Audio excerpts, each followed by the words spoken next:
Where am I to go, me Johnny? So where am I to go? Way, hey, hey, I go and go. Oh, where am I to go, me Johnny? So where am I to go? For I'm a young sailor boy, and where am I to go? Oh, way up on that gallant yard, that's where you're bound to go. Way, hey, hey, I go and go. Oh, way up on that gallant yard, that's where you're bound to go. For I'm a young sailor boy, and where am I to go?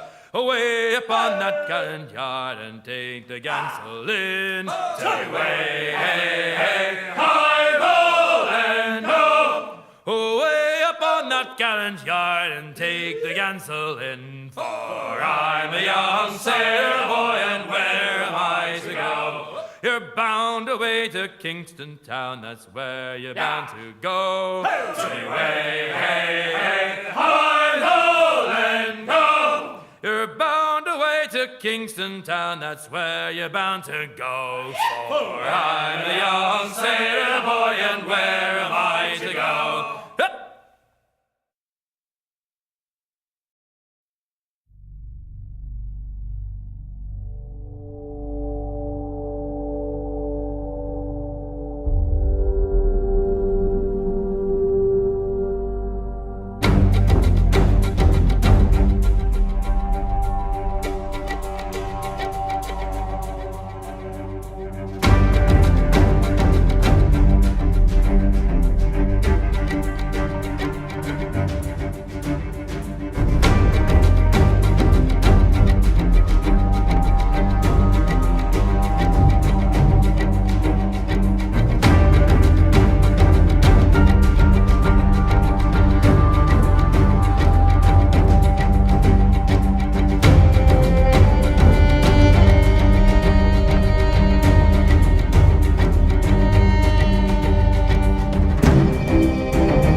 Good evening, everybody. How is everybody doing tonight? Hi. Good. Hi. Very good. Everybody's in the right place? Yay, I did it right. Proud of you. You're learning. No, don't say that, because then I'll just mess it up next time. Aww. Plenty of opportunity, don't worry.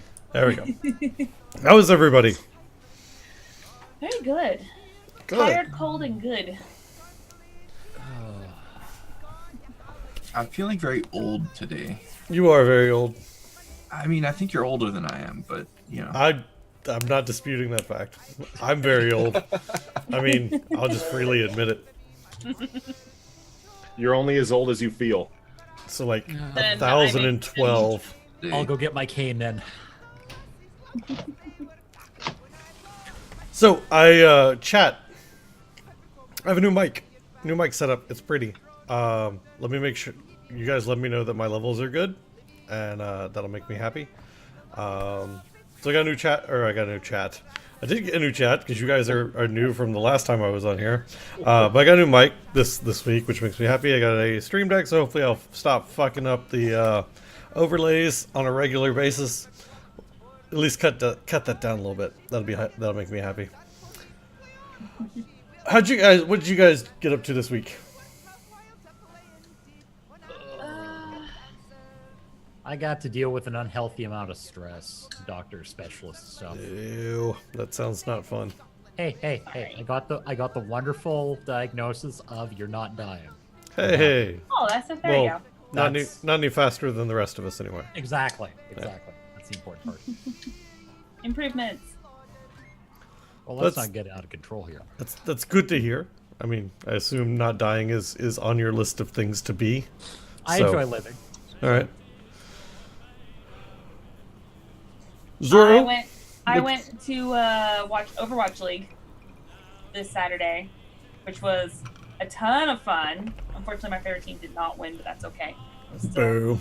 a really fun experience. So yeah, that was probably the highlight of my week. Right on. That and a lot of labor at work right now, a lot of physical labor. So my back hurts. Because a lot of labor. You didn't tell us you were pregnant. Oh yeah, no, this is Just popped it out, my it's fine. third one in 3 weeks. Yeah, no, it's great. Fucking hamster, Jesus. I prefer bunny, but yeah, physical labor. HP Fox, what'd you get up to this week? I honestly couldn't tell you. I don't really remember anything past the last 5 hours. Memory So, of a Whatever you're goldfish. drinking. I mean, I remember things happening yesterday in the game, in the Tuesday game. Mhm. Preparations for an epic fight, but outside of that, I don't even know. Was I awake? Apparently not. You just slept through the whole week. That would be really nice, actually. Rojan, what'd you get up to? Sea of Thieves. Yeah, I'm one of the lucky few who were able to get in and play the game on Monday. I hopped in for a little bit yesterday, maybe the day before. Yeah, it's a blast. Like, once they get the server issues settled and everybody can play, it's going to be amazing. Just seeing all the ships and everything on the open sea. It's not going to be smooth sailing anymore. There's going to be a lot of PvP combat, I hope. I managed to sail out to a fort, steal a barrel of gunpowder, and sail back to the pier and sell it. And I was like, all right, I did my thing. And then I logged off because I was solo sailing all of it. I was like, yeah, this sounds like a bad idea. I started to see other people. It's like, nope, this is going to end real quick if somebody else sees me. So I was like, all right, I did a thing. I'm going to get out while I'm ahead. Did you at least buy the day one patch? I did buy the day one patch, which was right. brilliant by them. That was really well done. Mhm. Yeah, I plan on hopping back in when I have some people to hop back in with. Sailing solo made me way nervous that I was gonna get sunk. I'm full on bloodthirsty So. when I sail solo. I will ram my ship into other people's ships and jump onto theirs to kill them. I don't care if my ship. Goodness. That sounds like a good way to get killed real quick. If I die, I respawn. I don't lose anything. Fair So enough. for everything on your ship, Yeah, unless you Oh. have cargo or treasure. I'm okay. I may be bloodthirsty, but I'm not stupid. okay. I'll sell everything on port and then go out and crash into someone. Usually those things are mutually exclusive, so you're either one or the other. Hey, I'm an intelligent psychopath, thank you. Let's see. Functioning psychopath. If you guys missed it on Saturday, we did a big 9-hour D&D game for St. Jude's Children's Hospital, and we ended up raising $3,200 for them, which was awesome. met our goal and exceeded it. Made me super happy. It was a lot of fun. Sunday night, my voice was still wrecked from Saturday. We did do a little bit of D&D and Blood Moon Adventures, but I sounded like Christian Bale's Batman. And Rojan's character got a sentient piece of armor from New Jersey. And then everything became from New Jersey. It did. I couldn't drop the accent. It was partly like because my throat was still fucked up from Saturday, and it was partly because it was just I was having a hard time dropping the accent. I couldn't do it. But that was a lot of fun. We did a 3-hour show instead of our normal 4 hours. But tonight, boys and girls, ladies and gentlemen, we are getting into Keelhauled, which is this is our first episode. Last week we did character creation. This will be the actual first play episode that we do for this campaign. So you guys are here for the inaugural story session. We did a little bit of world building a couple weeks ago. We did some character creation last week. I'm going to lower this lady who is singing in my ear so I can focus on my words, not what she's saying. But yeah, tonight is our official first episode play session. And those of you who play in the Sunday game, I apologize because this is going to kind of feel a little unoriginal. But your characters wake up, the taste of cheap, sweet wine still on their tongues. The area around you shifting and shaking and creaking.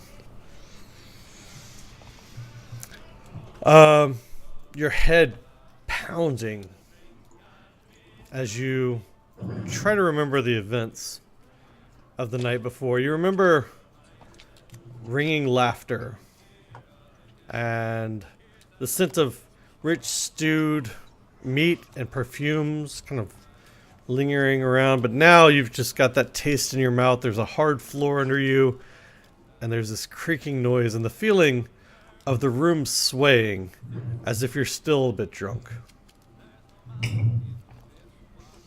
Before you can do much more than just sit up and place your hands on your head, the door at the other end of the room slams open. And several pairs of heavy boot steps enter the dark room. The light of a harsh lantern painfully spears your eyes. And you hear a voice from the other side of the lantern. And it says, "Still abed with the sun over your yardarms. On your feet, you filthy swabs. Get up on deck and report for duty before Captain Harrigan flays your flesh into sausage skin and has fish guts fry up ye eyes for breakfast." I kind of squint at him, flip him off, and roll back over.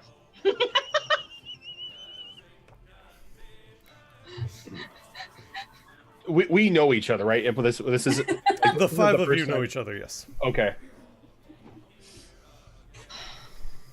What is the man who is talking to us at the moment look like? You can't really see past the lantern light. He's kind of holding it up on the other side of it, and it's really all your eyes are wanting to focus on, even though it hurts every time you even glance at it. All right. Toka's gonna like stand up and like crack his neck. Where are we?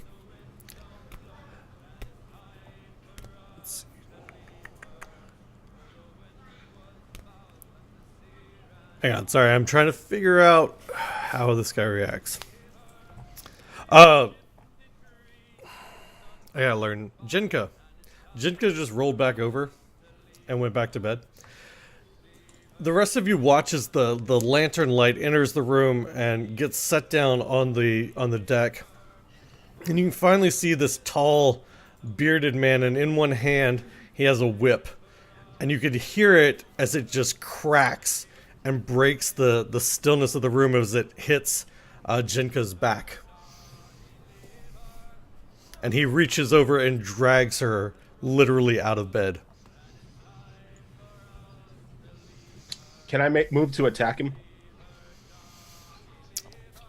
You can. You reach down for your weapons and find them gone. No, I'm not. I'm not even going for the weapons. It's just lunging at him with the claws. Okay.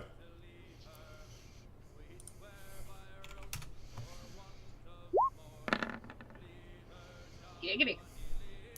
And as you swing, he catches your hand in his after throwing Jinka to the floor. And he just gives you this twisted smile, throwing you back against the wall, and you hear the whip crack again. He says, "Now, none of that, or you'll see how merciful I'm being at the moment. To the deck."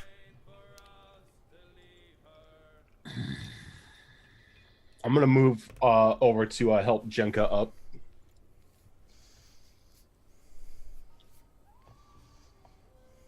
You are muted, ma'am. Oh God, sorry. What did you say before you started making cussy faces?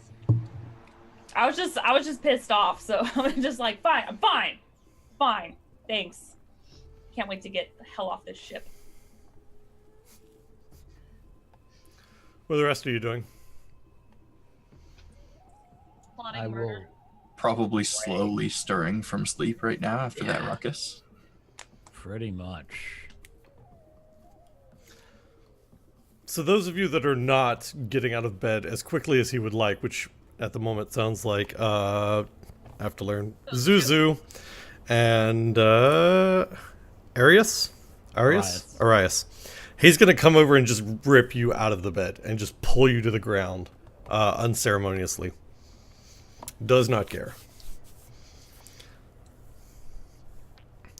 And he says, "Continue to keep the captain waiting, and you'll find the bite of the cat of the nine tails."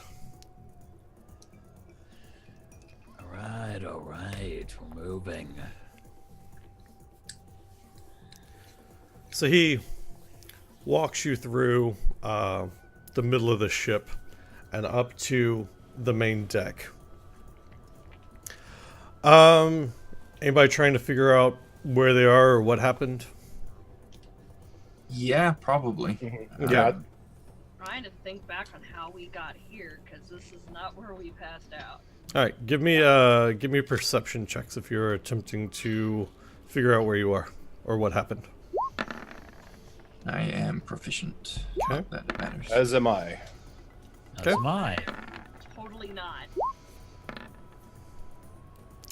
So I'm just pissed off right now. the only one that doesn't kind of start to piece things together is Erlen. Mhm. Everyone else, you get this taste in your mouth. It's this oily, like nutmeg taste. Any of you have alchemy background or knowledge? No. What about? Let's see. I have survival. Yeah, you might know that that taste is a clear sign of oil of Taggart poisoning. Ooh. And you do remember eating or either like spicy foods the night before or drinking spiced rum, and a lot of times that's used to cover that taste of that poison.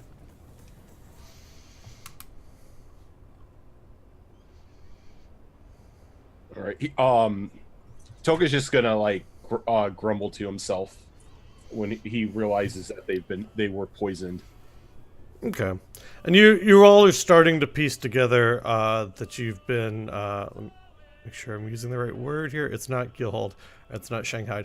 No, Press not ganged. Keelhauled. You've been press ganged The ship. onto the ship and into its service. As you. Oh crap! So we don't even know these people. Nope. Oh, I'm even more pissed. Too groggy and tired to care. Once you finally drug up on deck. The captain is standing on the upper deck, or I forgot what it's actually called, the raised deck area above the main deck. And he looks down on you, and he said, "Glad you could join us at last. Welcome to the Wormwood. Many thanks for volunteering to join my crew. I am Barnabas Harrigan. That's Captain Barnabas Harrigan to you. Not that you'll ever need to address me. I only have one rule. Don't speak to me. I like talk, but I don't like your talk. Follow that rule and we'll get along fine. Oh, and one more thing. Even with you new recruits, we're still short-handed, and I aim to keep what crew I have. There'll be a keelhauling for anyone caught killing anyone. Mr. Plug, if you'd be so kind as to make pirates out of these landlubbers, it'll save me having to put them in the sweatbox for a year and a day before I make pies out of them." And at that, the captain turns and walks off past the deck. Leaving behind what you can kind of piece together as probably his first mate. He's looking down over the banister at you and some other captives, and he just kind of smiles, and in one hand he's got a cat of nine tails. And he says, "Well, time to get you new recruits to work." Is he the guy that dragged me out of bed? He's not. Okay. He's just somebody else who has a whip fetish. Yeah. Well, the other guy had a whip. He's No, got a cat whip of nine fetishes tails. everywhere. Okay. And we don't king shame. Calm down. No, I'm just kidding. So he walks down from the upper raised area of the ship. I'll figure out what the hell that's called later. The bow. Now there's a term for it, right? Because you've got the main deck, and then you've got the area over like where the captain's quarters are, where the ship's the wheels generally at. The helm? Yeah, the helm. No, that's the Anyway, steering wheel. whatever it's called. Anyway, he walks down, and he looks over the five of you, and there's four other new recruits there. Recruits being, the keyword. They're with you. And he says, "We need to figure out where you landlubbers will be useful on the ship. To do that, why don't we run you through a little test?" And he says, he nods up to the crow's nest up on top of the mast and the rigging. And he says, "Climb up there."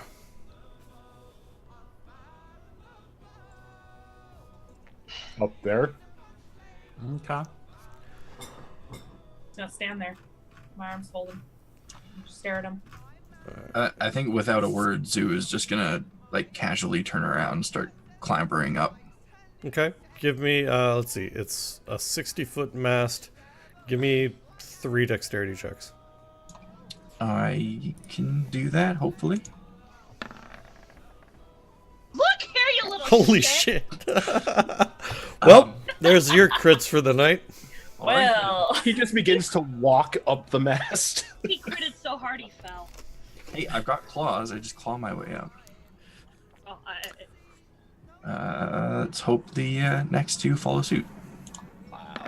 by the way, Imp, it's called the main deck. Main deck, thank you. Yeah. There's the other side of it. at least they're not. I'd one. like to use that crit to negate. You'd like to, wouldn't you? Can we use Um, the other crit to just scoot that over one? Speaking- There you go. Speaking of changing dice rolls, we do have a new menu put together. So there you guys go. If you want to donate to influence the game, you're more than welcome to. We never ever expect it, require it, anything like that. But if you guys want to have a hand in affecting the bullshit I put these guys through, there's the new menu. All right, so it takes you, and you stumble and you almost fall. You're looking down, hanging from the rigging, and you get your grasp back and you climb all the way up to the crow's nest. I am looking for something to address your thing, Zora, so bear with me. Okay. I just gotta find... Unfortunately, this thing is not terribly well laid out. Is it night or day? It's early morning, like 8 o'clock. Okay, and you said all of our gear is gone. It is. She's not having a good time with the eyesight Where the right now. fuck in the fucking shit is the fucking stuff I need? 'Cause that would also mean her glasses are gone. No, just your Okay. armor and your weapons. Okay. Anything to commit mutiny with is gone. Yeah, pretty much. You're Wait, so we're naked? With my face. you got rags on, essentially.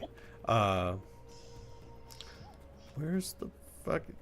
Who laid this fucking thing out? Jesus Christ.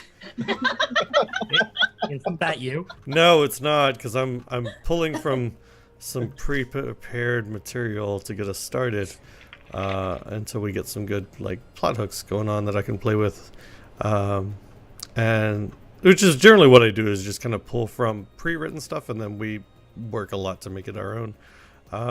And this pre-written thing has a guy here. I need a fucking stats for him. Where's this fucking cat of nine tails thing? But they don't want to give it to me. Oh wait, maybe I found the area finally. Is this it? Is this it? Nope, nope. There it is, finally. Alright. Gonna beat me? Yep, pretty much. Cat of nine tails. Is it? Oh, wait, it's 1D.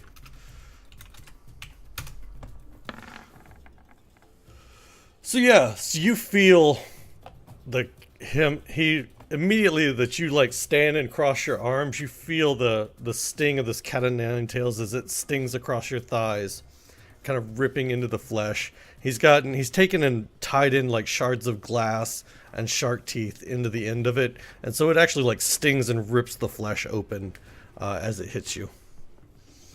And he says, "There'll be none of that, or I'll break you." I'd like to see you try.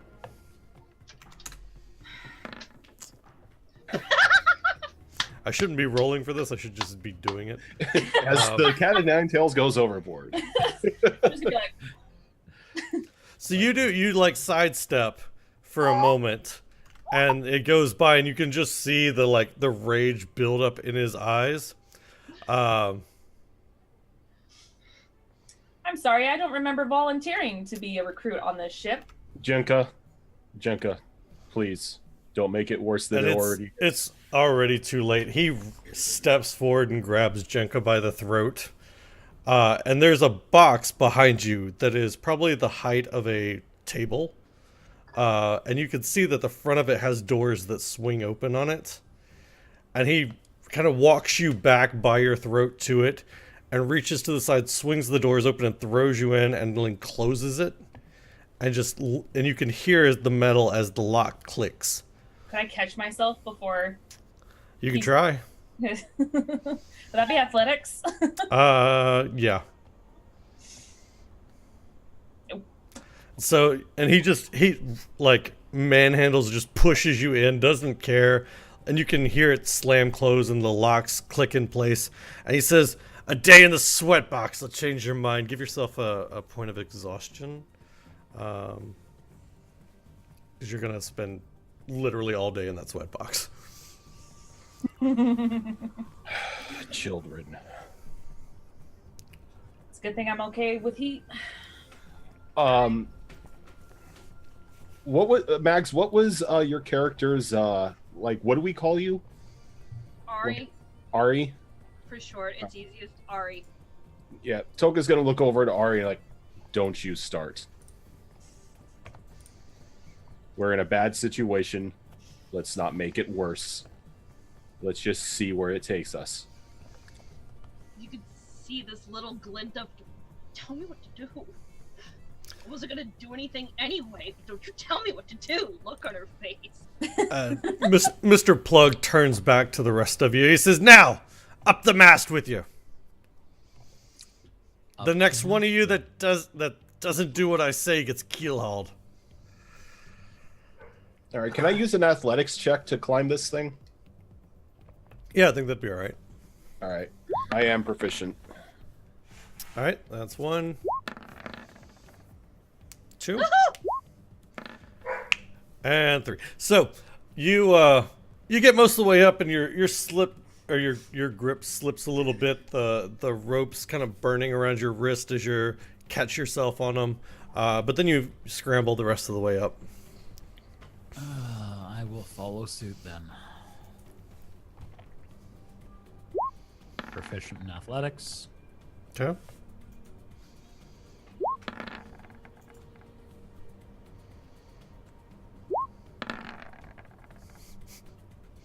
All right, you make it up actually pretty easily. You scramble your way up. Your foot gets caught kind of in the rigging a little bit, and you just kind of kick it free and keep going. So, I'm gonna use my acrobatics to get up there. Okay. And I am proficient. Okay. Open dare. Here we go. All right. So you kind of same thing. You make your way up there pretty easily without much struggle. You're a tiefling, right? Yes, I Mags? Okay. am. With big clumbering feet. Oh, that's What? right. You have cloven feet, don't you? Well, not cloven. They almost look like bestial rather than like the cow hooves. They almost look like giant wolf, like dog paws. Okay. She has those kind of feet. She can't wear shoes. He looks at Arias, and he says, "Good work climbing the rigging. You're now a rigger and will be working directly with me. Congratulations." Lucky you. Rigged. Says, Psycho. second test. Who are you? Who of you know how to cook? Well, I know how to cook to survive. I don't know if it's quality for anyone else. Anybody else speaking up? I've already been nominated for something. I eat a lot of my food raw, so Oh, He said yeah. he looks at Toka. And he kind of elbows you a little bit in the stomach. And he says, "Yeah, you look a little fat too. You make a good cook. I'm sure you like food. Go down and help out Fish Guts. You're the new cook's assistant." Fish guts. Understood. The rest of you all, you be swabs under the command of Master Scrooge.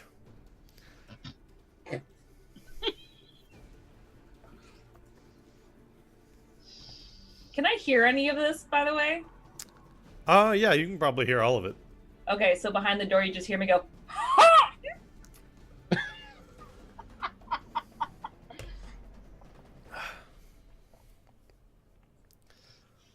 And he turns to you all. He says, "Welcome aboard, you sobs."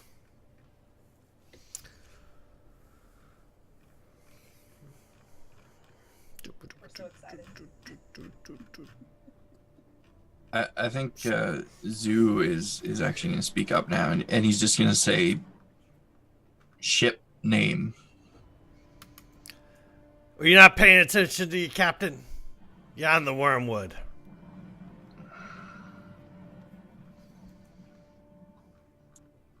That's it. That's all he said. It's just a quiet nod after that. Okay. He was too groggy still, I think, in the conversation with the captain to really pay attention to anything that was said. All right.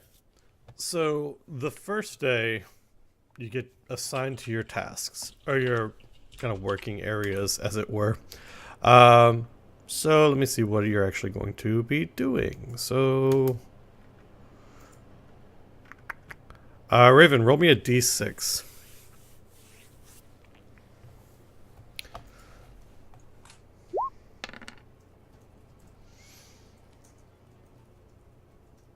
All right, give me a dexterity check. You want one of those. All right. You spend the day hoisting and lowering the sails under the eye of Mr. Plug, excuse me, and he threatens you with his cat o' nine tails a few times, but you actually do a really good job working with the rigging, and at the end of the day, he doesn't comment or anything, but you have a feeling that that's better than him actually saying something to you. Yeah. Let's see. Who ended up, Rojan ended up being the cook's mate. Mm-hmm. Rojan, give me a d6.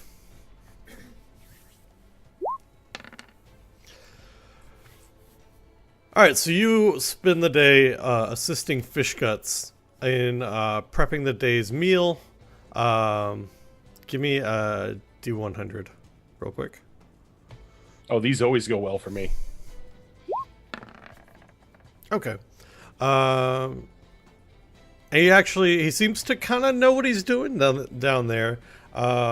He kind of shows you a little bit. He's not the most pleasant guy to be around. He's his aprons are just kind of stained with probably weeks old food from either just terrible eating habits or meals that he was prepping. You're not quite sure which.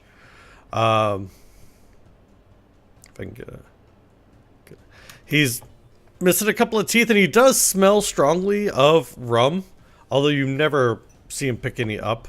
There, in the kitchen area, there are chickens and goats that are running around that you're almost sure probably should have been pinned, but don't bother to actually comment on anything. So pretty much just taking it all in and making mental notes of what's going on. Yep. All right. HB Fox, give me a d6 to see what you end up doing for the day.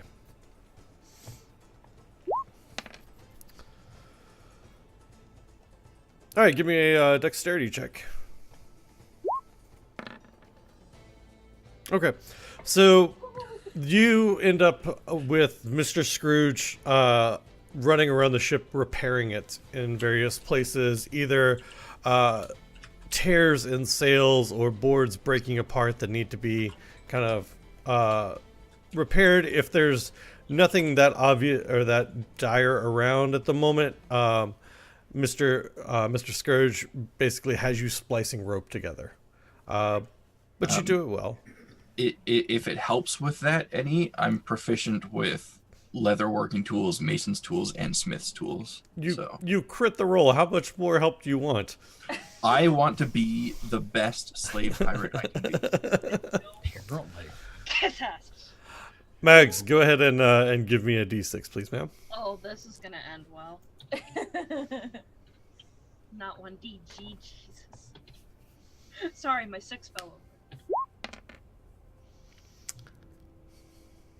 Alright, so Mr. Scourge takes you below deck after he's found some rope for I don't like where this is going. Zuzu to splice together. And he kind of takes you into the bowels of the ship. And he opens up a hatch and almost kicks you into it. But he says, "We be having rat problems. You spend the day catching them and killing them." Give me a dexterity check. Those are food for me. What about the one I'm looking at? So you spend the day trying to catch them all, because apparently you want to be the very best. But you're really not very good at it, and you're gonna take a point of exhaustion for that. Have this picture of you running around stabbing a knife downwards trying to catch them. Slowly digging a hole through the hole. Probably not wrong. Let's see. Sabotage! Oops, I missed a rat. 2, 4. That's 4. Hey, don't do that. It's my job to fix the ship.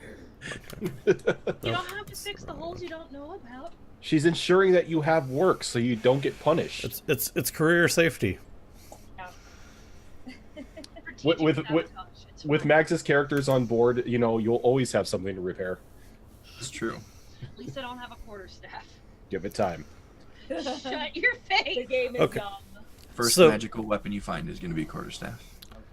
So I've got to find out. Okay, so there are some other daytime actions you can take while you're aboard the Wormwood. So you can, and because this is written terribly, I should have seen this ahead of time. You can either work diligently as your daytime action, which will give you a +4 bonus on your job check for the day. You can influence, which you make normal jobs for your daily tasks, which is kind of what we did, or you make normal roles, for your daily tasks, which is what we kind of did, and you can attempt to talk to or influence a single NPC. You can sneak around the ship. You still make your normal daily task rolls, and then you can make a check to see whether or not you can explore an area of the ship. You can shop, which gives you a penalty to your daily task rolls of a -2, but you can visit the quartermaster store. And you can shirk your duties, which gives you a -2 on your jobs check, and you take some time to explore part of the ship. But you do have to kind of make another check to make sure that you're not detected as you're shirking your duties. So going forward each day, you'll have those options to use. So kind of, if you need me to go back over them, I can. There are also going to be nighttime actions and options of things you can do on the ship during the night. Hey, weirds. But that being said, you all kind of did your duties other than Jenka, who was in the sweat box all day. Is there anything in there with me? Like any No, it is just a hot, miserable box out in the sun in the middle of the deck. It's bound in iron. It's basically a mini stove.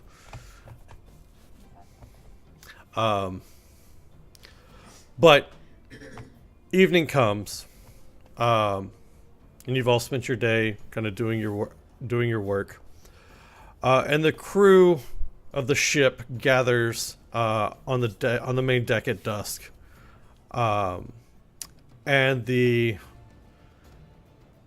Mr. Plug and Mr. Scrooge, come out and toss this guy down in the middle of the deck in front of everybody. And Lacey, you've got kind of eye holes on the cook box that you can look out of, that you can see all of this going on. Okay. Because they haven't let you out yet. And Miss. Throughout the day, I've been occasionally just like kicking my claws and scratching the metal. Okay. No, Somebody's probably come by and like beat on the side of the box, which just causes loud echoing in there, which probably drives you a little bit crazy. It doesn't happen on a regular basis, but it happens more frequently when you're scratching the sides of the box than it does when you're not. But they throw this guy down in the middle of the deck, and Mr. Plug and Mr. Scourge, each of them taking turns just either wailing on him with the whip or the cat of nine tails. And they're kind of yelling and spitting in his face, and you can't really make out much of what they're saying without over all the cheers of the crowd. But eventually the guy kind of sits up, his back bloody and scarred, and he finally just kind of lowers his head and gives it a little nod. Then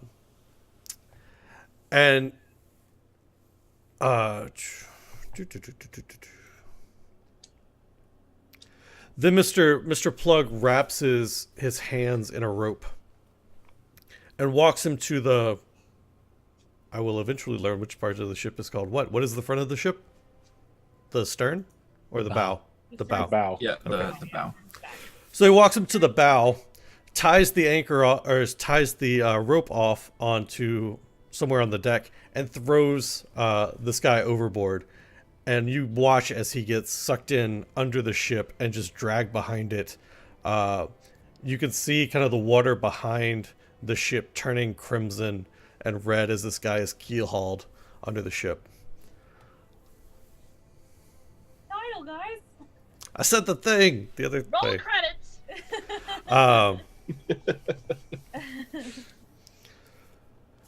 Any of you that want to kind of gauge how severe this guy's injuries are from this, you can. If not, we can just go on. Did they bring him back up onto the deck afterwards? No, but he's getting dragged behind a behind the ship. You can kind of peer over the stern and get kind of a look at him. Pretty sure he's about to end up shark. I'm just operating on the assumption that he's got torn to shreds by the barnacles on the ship. Yeah, that's pretty much what happened. Figured he died. Okay. I was just curious if anybody wanted to go investigate. Figured I'd give the offer. So, after the keel hauling,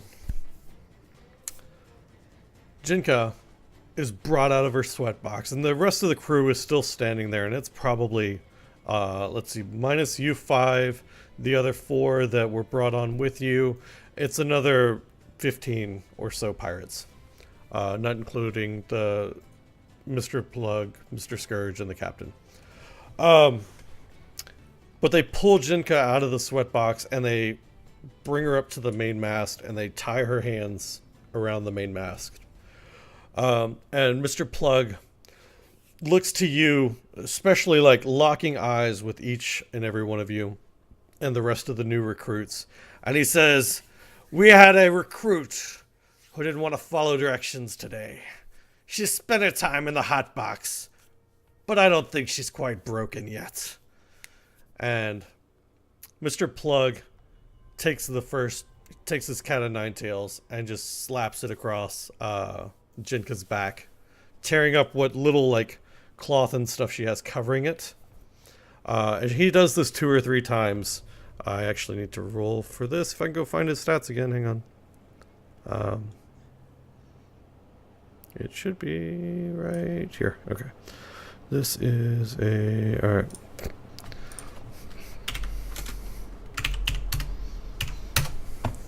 So the first one you're going to take 3 points of damage from. Second one you are going to take 7. And third you're going to take 8. So 18 points of damage altogether, Zora. And then he turns to... Let's see.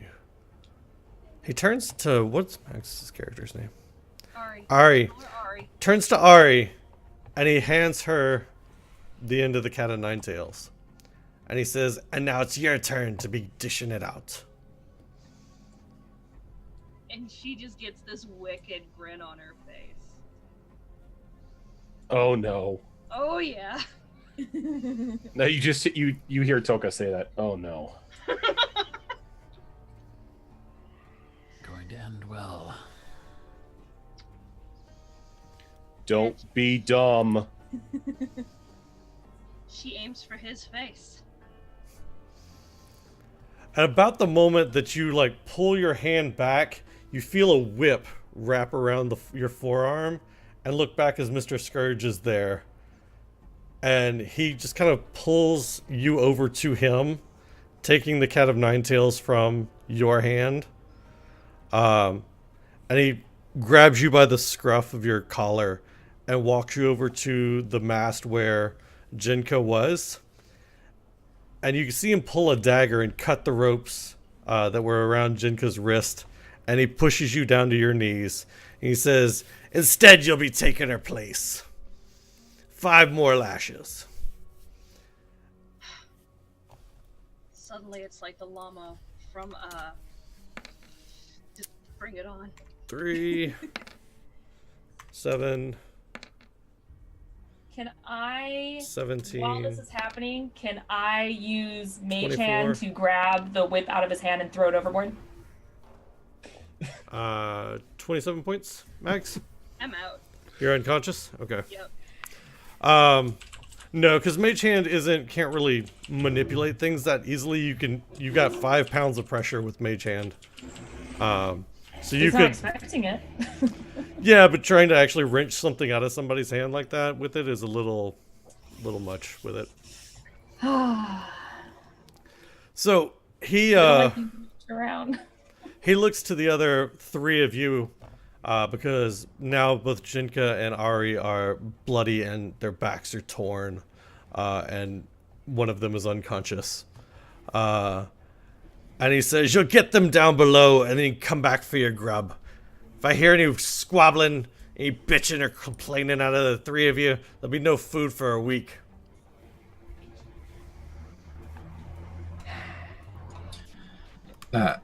at the end of the instruction there, I think again Zoo is just gonna do as he's told and begin to untie them to bring them down below. Okay. Yeah. We'll just carry them down. Okay. Yeah. I'm laying next to Ari, and I'm just, while she's unconscious, I'm just kind of like patting her on her back. Okay. You did good. So the other three of you are able to come back up, and after getting them down below deck, and you come back up, and the rest of the crew is eating and having some rum rations, and you guys can mingle around a little bit. There's some people playing dice and cards. It's up to you what you want to do. I think after he's done eating, he's gonna Toka's gonna go below deck because there are 2 pups that need tending. Okay. Aw.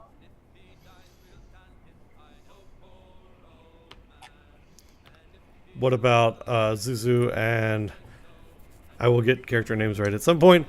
Eris? That's right. Arias. There we go. There you go. And since there's no standing rules that we've been told about dice, I think I know where I'm going. Okay. Oh. Day one, we're causing so much trouble. They're kind of Quiet. red Shanghai us. It's like, send them back. They are not worth it. These are broken toys. Return them. The new derp squad.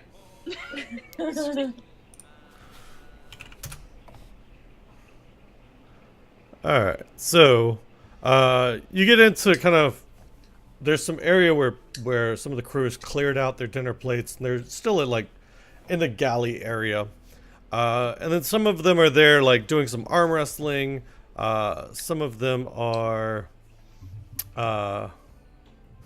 There's an area that they've cleared out and kind of made a circle out of the tables, and there's a greased up hog that's running around that they're trying to catch.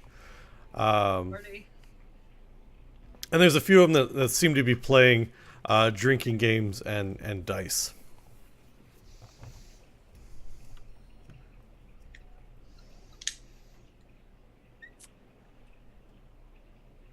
Tempted to partake of this arm wrestling option.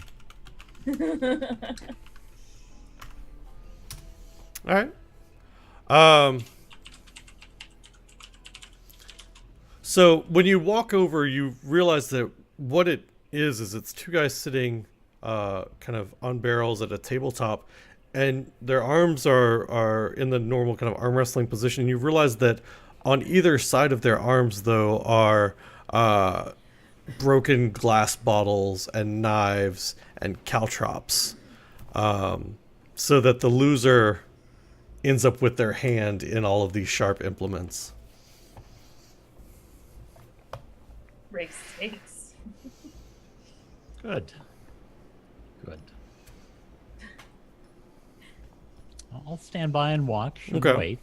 So you watch a couple of guys as they kind of wrestle it out, and the guys are coming back with their forearms and the tops of their hands just cut up and glass embedded in them sometimes. Some of them with like caltrops that are sticking out of the bone.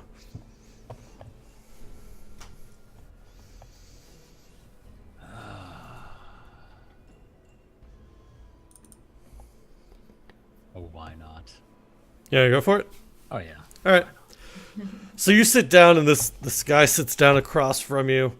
He's one of the. You definitely tell he's been a crew member for a while.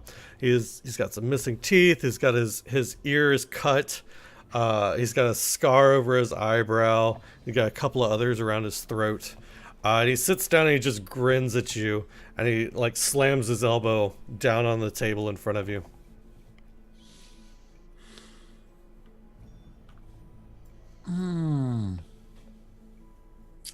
I accept the challenge. Okay. Go with it. Go ahead and give me a strength check.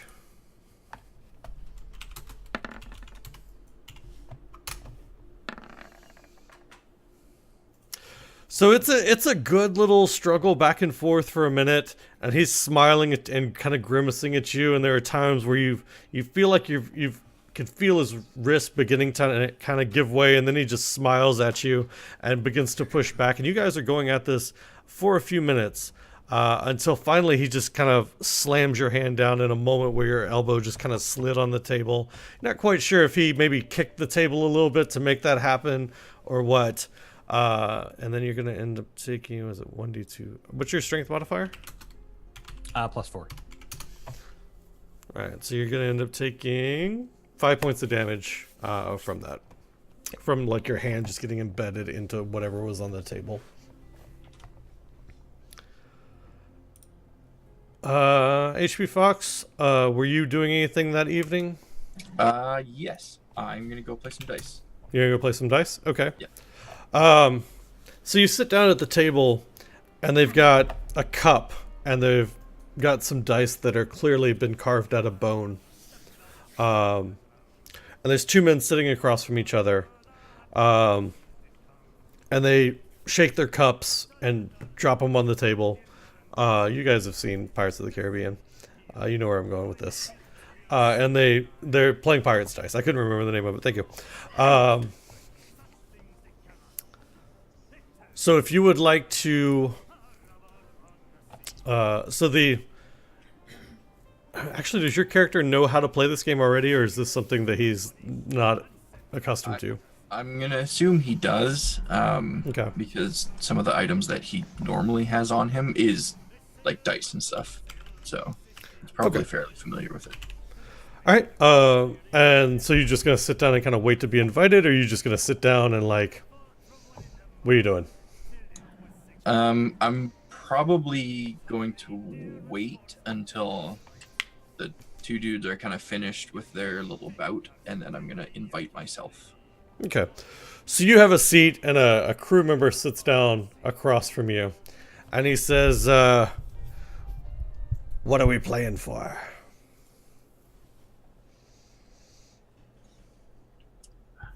Zoo's gonna kind of sit there looking up at just into nothing for a moment, thinking about what he has, and then realizing he has nothing. And he's just gonna say, rations tomorrow. Rations tomorrow, and you take my workload. You take mine, I win. He nods. And he'll just give a nod and grab the dice or the cup. Okay. And he shakes his up, he casts them, and... Okay. He, like, peeks under his cup, and he looks, and he says, even. You can, I don't know if you can whisper yourself a dice roll, if you want to bluff me through this or not. But try doing that for 3d6. I actually don't even know how to whisper in Roll20. /W space your name. Try that, and then do /R 3d6. Are you playing it by odds and evens? Yeah. Okay. There was an error with my formula. Yeah, that's fine. Yeah. You'll just have to know what my roll. Okay, that's fine.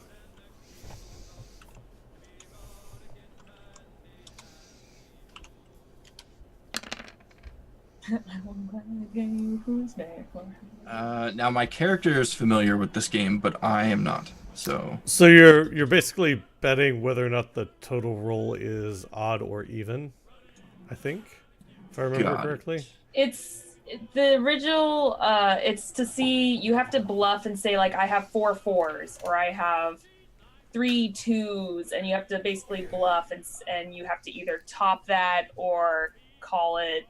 It's a little bit like poker, but you have to see. You call out what you have, or you can either lie or bluff or it's the total amongst all the players playing. Yeah. Okay. So 4 2s, which means there are 4 2s amongst all the people. Gotcha. Yeah. Okay. So he looks at his dice and he says 3 6s.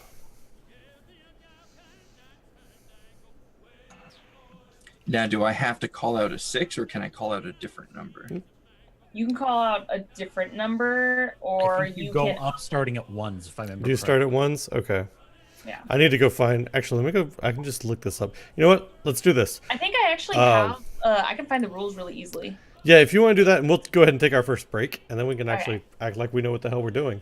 So you guys that are hanging out with us, thanks for tuning in as we start off Keelhauled.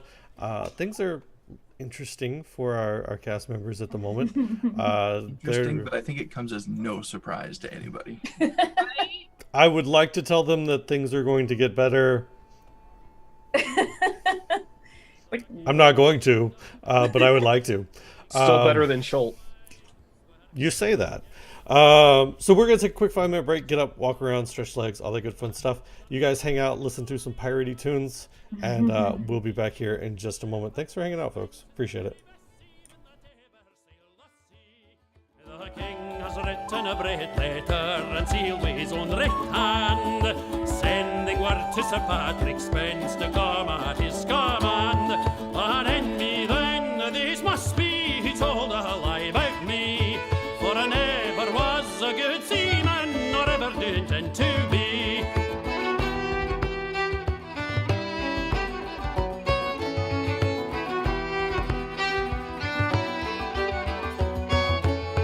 They had not sailed upon the sea a day but barely 3, when loud and boisterous grew the wind and stormy grew the sea.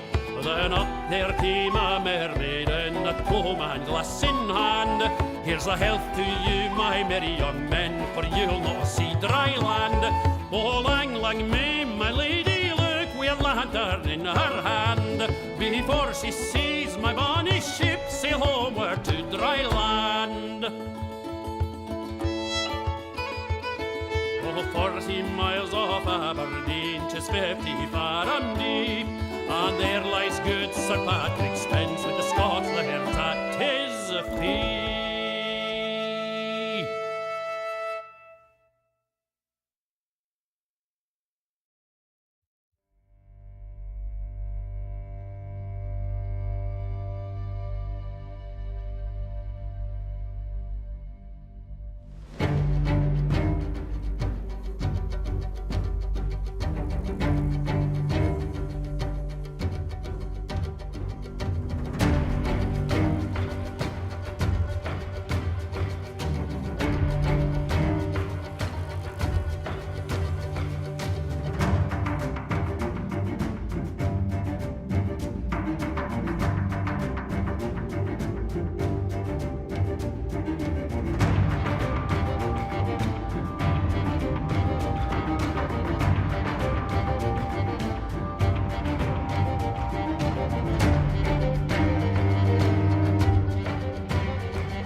Billy Riley!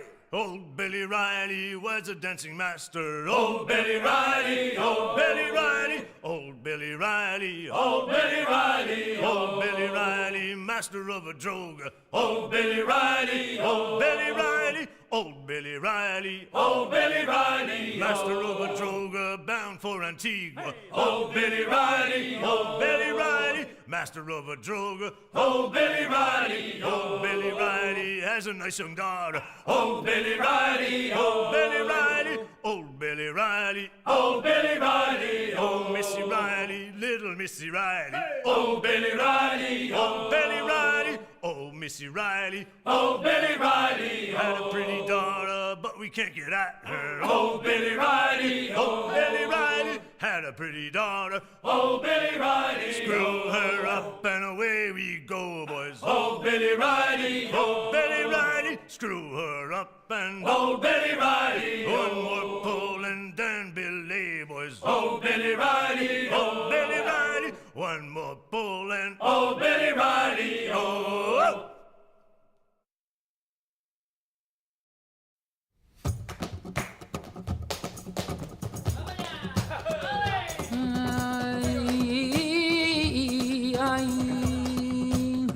Lo que he visto el otro día.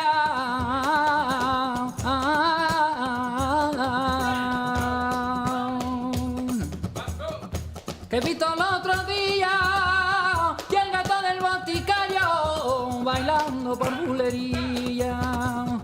Y el gato del boticayo bailando por bulería.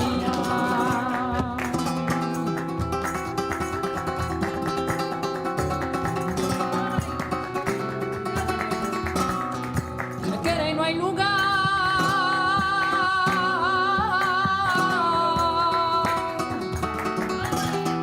Me quiere y no hay lugar. Y el lugar lo que te sobra, te falta la voluntad. Y el lugar lo que te sobra, te falta la voluntad. Ahí lo tienes todo, prima, lo tienes todo. Buena persona, buen corazón. Buena persona, buen corazón. All right, we are back. Welcome back, everybody. Hello. So I found the rules for Liar's Dice, or Pirate's Dice, depending on which name you want to use, and posted them in chat. So we actually know what the fuck we're doing this time. And I busted out my physical dice for this since I can't whisper myself. Oh. I think we all did. Is Mag still gone? Did I come back early? I think I did. I think so. Her chair is rotated. I thought she was sitting in its. Well, that's okay. That gives you a chance to kind of explain the game to chat. So Who's for gonna do the bond chat, here's the thing: its turns rotate between the players, usually counterclockwise or clockwise, but we only have two, so it doesn't matter. Each player has two choices during their turn. They can either bid higher or challenge a previous bid. You basically say, "I have something better than what you said," or "You're full of shit." One of the two. So raising the bid means either increasing the quantity of the number of dice. So if somebody says, "I have 2 2s," you can go, "Well, I have 3 2s," or increasing the value of the dice. So somebody going, "I have 2 2s," well, I have, 2 3s, or both. The kind of general rule is the player may bid a higher quality of a particular face or the same quantity of a higher face value. So again, either like, "I have 2 3s," well, I have 2 4s is okay, or "I have 1 4" is okay because you've increased the quality of the dice. Hey Mags, welcome back. I didn't realize you were gone. Hey Mags, welcome back. I didn't realize you were gone when we started back up. She was never gone. Poof, it's magic. Poof. The player may bid a higher quality of the same face of dice or a particular quantity of a higher face, and that lets you reset the quantity of them. So if you say, "Well, I have 1 5," the other person can go, "Well, I have 2 5s," and kind of go back and forth like that. So I think I've got an idea on it. HP Fox, you get that sound? Yep. Reasonable. Okay. And from the looks of it, it's 5d6 per player. 5d6. All right, so I'm gonna re-roll mine then. If I can remember how to whisper this to the GM roll. That's right. All right. So you've got yours, I'm assuming. Yep, just rolled it. Cool. The guy peeks under his cup, and he kind of grimaces a little bit, and he says, 2 1s. In chat, don't tell him because you guys can see what I rolled. And I think Zoo is going to do the same. He's going to peek up under his cup, and he's going to kind of stare at the other guy's cup for a while and say 3 2s.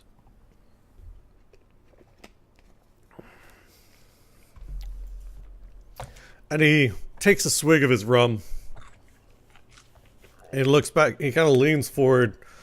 Doesn't look at his under his cup again, but just kind of looks Zeus directly in his eyes. And he says, 1-4.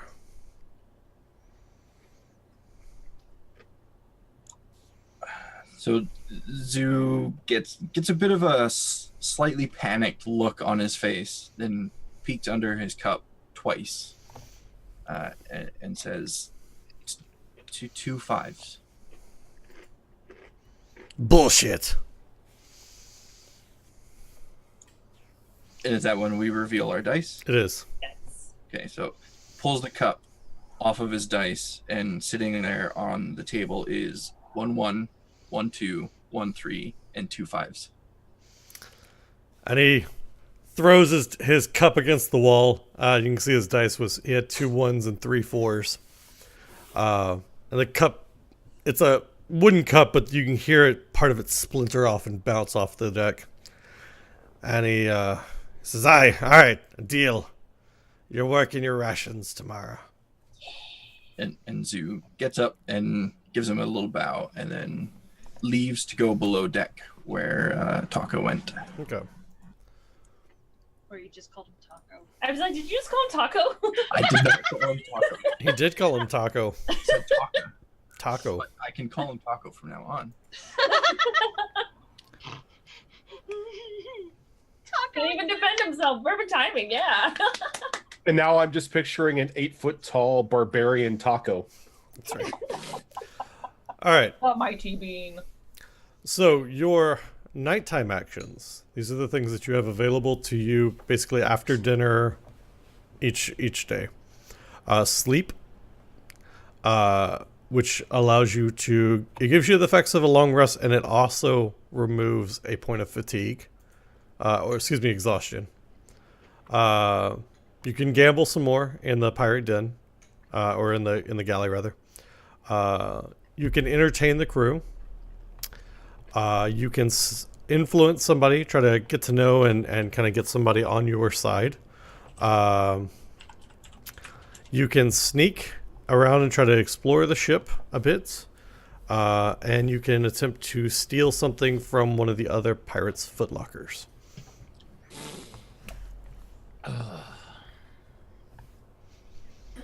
So I have a feeling that Jinka and Arlen are going to spend the evening resting. Yes. Okay. Effects of a long rest are you get your HP back to max. You regain any spent spell slots, which you guys didn't use. So you get your HP back to max, and you lose a point of exhaustion.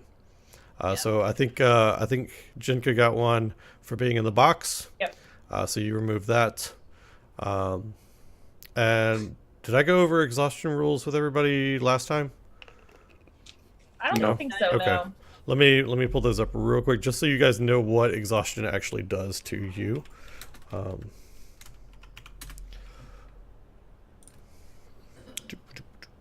right, so exhaustion. As soon as I actually can find it, here we go.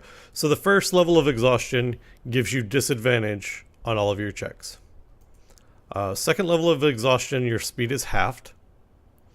Third level, you have disadvantage on attack rolls and saving throws. Fourth level is your maximum hit point is halved. And then fifth level, your speed is reduced to 0. And sixth level, you're dead. So just keep those in mind. All of them are bad, Oh, sure. basically. So, all right. So Jinka and Arlen are resting. What about Toko? You Did you call him Taco as well? I heard No, he Taco. did not. I said Toka, but now that you've said it, I totally called him Taco. I'm just gonna go ahead and change your name right now on your let's character not do sheet. that. It's just Taco. Okay. Toka is gonna be like watching over the two of them like an overprotective mother hen. Okay. Are you taking any time to sleep? Oh yeah, he's taking time to sleep, but he's just not leaving their side. Okay.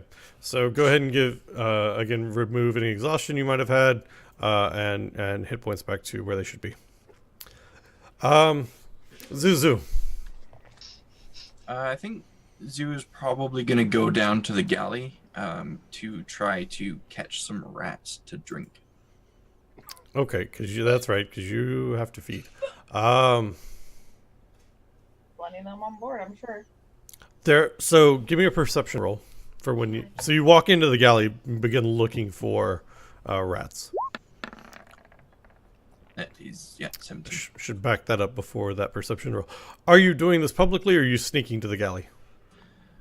I'll do it publicly unless somebody stops me. If I get stopped, I'll turn around and look like I'm going back, but then I'll just start sneaking. Okay, give me a D100 real quick. See if anybody sees you. Okay, so you get back down to the galley, and the only people that are there are drunk and passed out. They either got more rum rations from someone else or something, you're not quite sure. But they're passed out on the table. However, you do begin looking around for rats. And unfortunately in the galley you don't actually find any. Don't find any in the galley. That's strange. You gonna continue to search other holds, or are you what are you doing? Yeah, I guess I would go either to the brig or to the cargo hold. They're all usually on the same level in a ship. It's the lowest level in a ship. So yeah, you can go down to the brig and begin to search for some. Go ahead and give me a perception check there. Okay, so you get into the brig, and you don't see any rats right away, but you do see that there's some barrels and burlap sacks that are stored down there. And you notice that one of the burlap sacks is moving a bit. I will approach it very slowly. Does the burlap sack have one open end, or is it, from my perspective, completely sealed? From what you can see, it's sealed. Okay. So I'll kind of approach it to within jumping distance, and then I'll try and jump on top of it, kind of with my arms out like that to cover all ends of the sack. Okay, so you jump on top of it and you grab it, and as you're like beginning to stand up and right yourself, you realize that there's a hole in the side of the sack. It looks like it's been chewed, and coffee beans begin to kind of pour out, along with, give me a D4. Along with 3 rats. This pains my soul, but drop the coffee, go for the rats. Okay. So you drop the sack of coffee and you scamper around and you catch the rats and feed. So that's fine. All right. And It's okay. Aris, I'm not ever gonna get this right. Alright. Arias, there we go. I don't know where the rest of these words are coming from. Arias, what are you doing for your evening action? I'm going to head back down the sleeping area and check on our troublesome compatriots and try to get some rest. Okay. All right, so go ahead and same thing for you. Restore any lost hit points and remove any exhaustion you might have had. The women were the only troublemakers. No, the non-scaled ones are the only troublemakers. Oh, that's True. true. Oh my gosh. Let's be clear about this. That's so We're true. tiefling. We're hot-headed. I'm surrounded by reptilian types. All right. You all eventually get to sleep in your hammocks and cots. Jinka wakes up the next day. Her back is sore. Her leg is sore from where the cat of nine tails dug into it. Same thing for Arlen. The lashes across your back and the lash across your forearm where the whip caught it, all still sting and burn. But you feel a bit better. The rest of you got your sleep in, got your feeding in, so you do feel at least well rested. Your head's not pounding like it was the morning before. And you can see the morning sun kind of breaking through the boards above your head as it's rising. And you can hear a bell toll to kind of, and you get the idea that this is to bring the crew aboard to the main deck for the day's duties to begin. And I forgot to mention, there is a bell at the end of the day to end your duties as well. That emote's gonna get some use. But on other ships that you've worked, it's normally kind of early afternoon when this kind of bell signals the end of the workday. The one on the ship didn't ring until beyond dusk. It was like 8 p.m. by the time this actually rang to end the day before. And so it's barely dawn now, and you can hear the clanging and the ringing of this bell calling you up to the main deck. And then as you're kind of rousing for the day, you look up to the door of your room, and there stand 4 pirates, all of them just kind of giving you this cocky grin. And they're kind of blocking off the doorway as you're starting to try to move up to the deck. And one of them looks over to you and he says, "You in a hurry?" And he just laughs and kind of pushes you away from the door. Do you want to die? Are you a door? Seems I am now. This door does not open? It does not. Then I guess we're going to have to kick it down. Jenka's just like clenching her fists off to her side. She's trying so hard to calm herself down right now. I need to grab... Let me see, can I do this? I'm going to check and see if I can do something to make my life a lot easier real quick. Hang on. She's actually, Jenka's actually going to lean over to Toka, remembering his words the other day that unfortunately were said a little too late. Don't be dumb.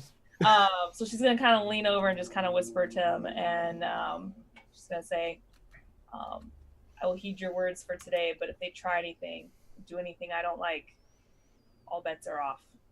But I will be good for today. Well, For don't now. don't be dumb, but if you have to defend yourself, defend yourself. All right. Hey, I think this Not worked. kill anybody. Oh, yes. That Do, includes us. do not kill. Maim. I can Maim do this. and at least leave them somewhat functioning. So, realization on my part, I don't have tokens for you guys. Oh, I know, it's terrible. So we're going to do this theater in the mind style. Which I usually have tokens so that you guys kind of get an idea of where everybody stands in combat and all that good stuff, because that's actually, it's pretty important.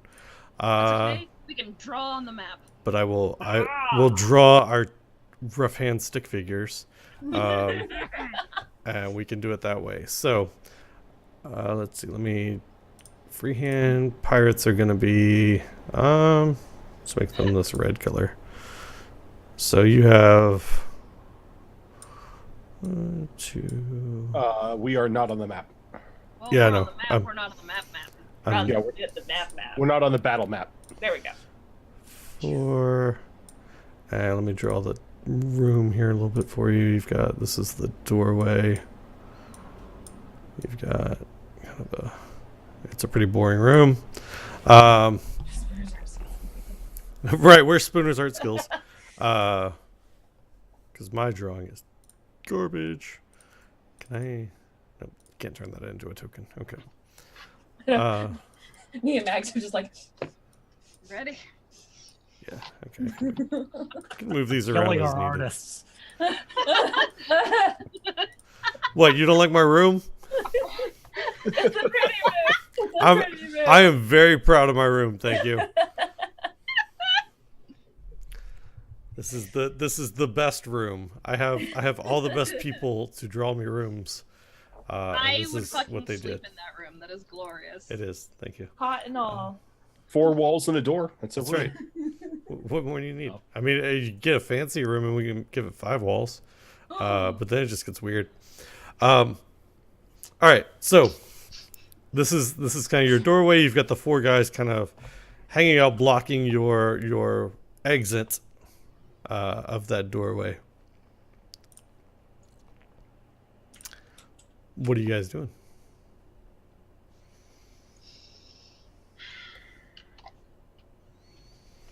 None of them look as though they are armed, by the way.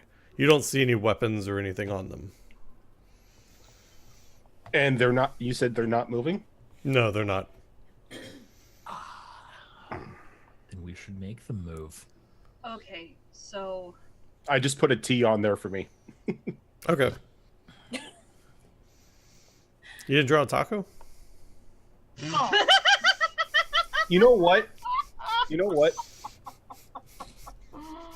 Give me one moment here. No, he's gonna draw a taco. I don't have access to like the image files, or I would find a taco. I mean, can do. Let's see.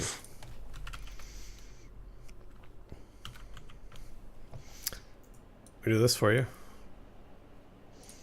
Little calzone. That's not a taco. That's the closest thing I've got. It's an Italian taco. It's an Italian taco. Yeah. That one's defective though. It has a big hole in its head.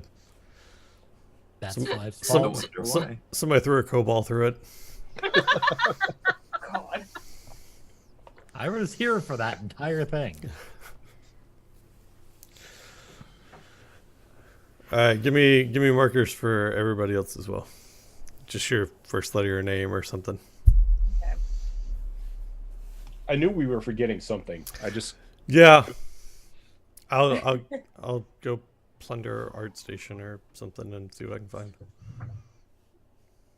Why will it not let me draw? Let me draw. Because it doesn't want you to like outshine me. That's why. That's why I don't like mag. That's As why I the don't artist like mag. master- the Drawer. little paintbrush, and then it's the freehand button. yeah. You Or only you gotta could do pick a color. or you could do text. It won't let me use my tablet. Ha ha! Probably a really good thing. Dang it! And I was doing Z for Zoro. Damn it! That's fine. Control Z. Control Z. All right. Let's see. We're gonna do It's a initiatives. very confused Jay.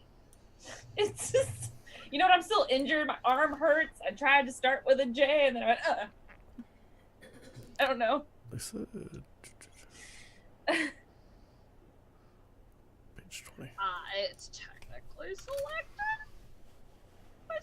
Yeah, I need to fix that, Alicorn. I just thought about that. Let's see. Initiatives +2. All right. How am I gonna? You know what? Let's see if I can do this. Hang on. Let's try this. See how well this works. Pirate.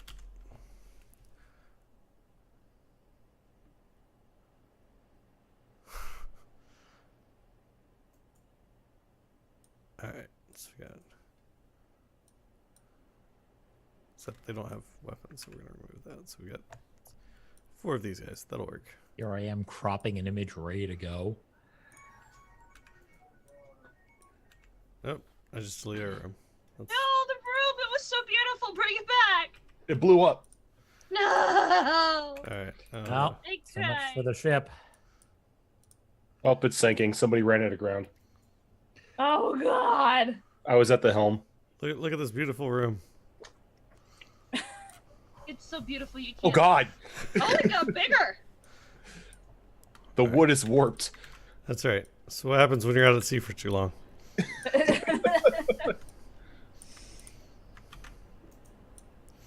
All right, there we go. That's better. And I can actually add turns to these, which works. 1, 2, which means your letters may not work because I don't think I can add turns to those. So I have to find you. He's actually gonna have to find us tokens. Let's see. Get rid of my J. There's a pirate dog in here. Interesting. All right. I thought that would be I'm going to assign that to HP Fox. There you. Cat and Beauregard. My mic got super loud. You guys heard any difference in my mic? A little bit. It sounds the same to me. Okay. I did Yeah, earlier. good here. Wisp might need to smack the refresh button a couple times. All right. There's somebody's. Get rid of these. We Letters need, versus How icon. to get rid of thing. let's see. 1, 2, Like 3, that. 5 of you. Okay. You can just find a turtle for me. We'll just use that for now. You can just use the face of a green dragon. I'll deal with it. I'm just grabbing random pirate tokens. We'll work it out Oh. later.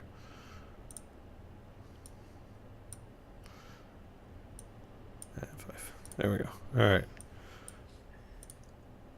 I'm gonna make this I want this one. one. I'll pick I want the this green one. one. All right. Hold on. I want this one. God damn it. You get nothing and like it. You're all die of scurvy.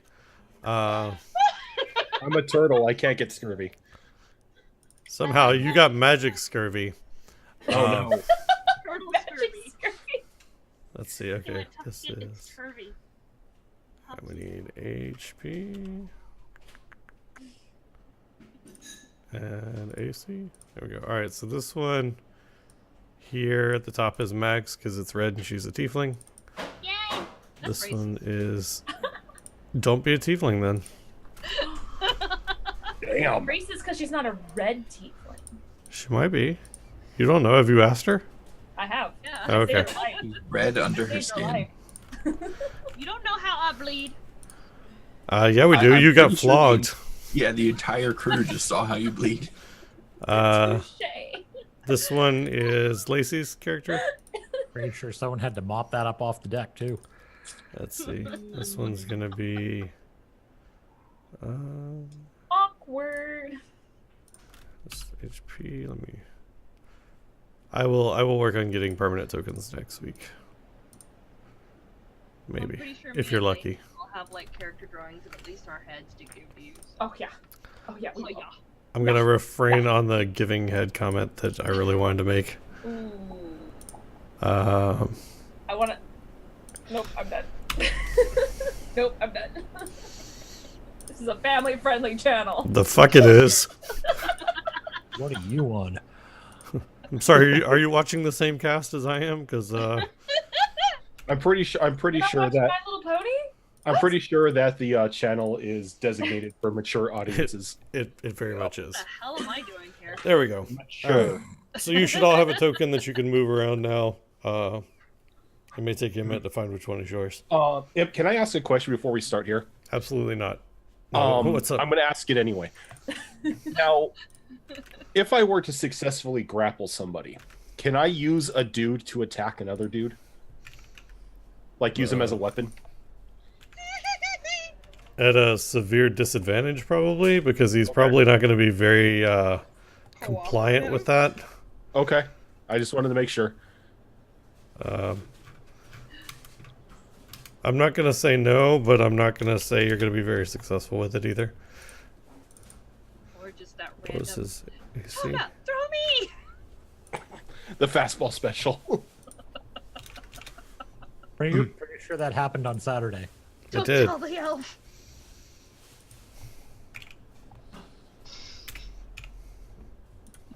I actually don't think I put just like a basic melee, the unarmed strike. Neither On did here. I, now that you're mentioning this. I think it's just like a D3 or D4. It's a or something D6. Like that. It's a D6 plus your strength modifier. Oh, So, gross. yeah. Okay, hang on. Uh, Yeah, that. Never even thought to add that. Whoops. I didn't think I'd have to do that. I didn't realize I was gonna be weaponless the second we start. 1d6 I mean, plus strength. you and I still Yep. technically have that. Wait, unarmed strike is a D6? Pretty sure. True. Damn, my claws are a D4. I mean, we got spells too, but You as know, far as I'm like, having the same reaction now. It's like, wait.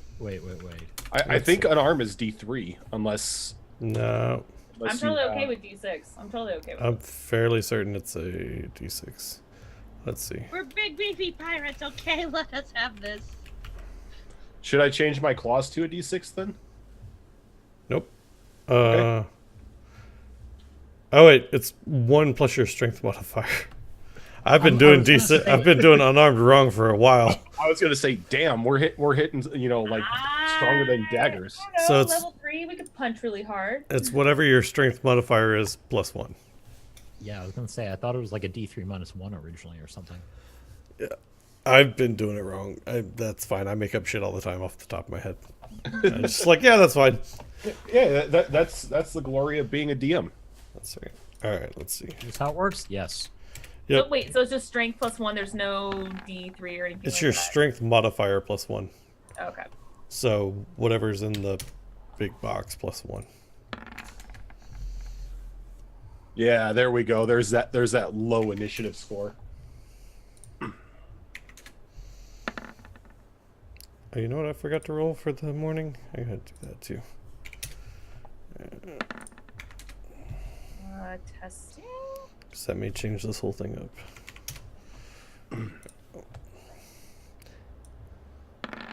Really, Dragonborn do not have claws of any breed. Nope. I am shocked.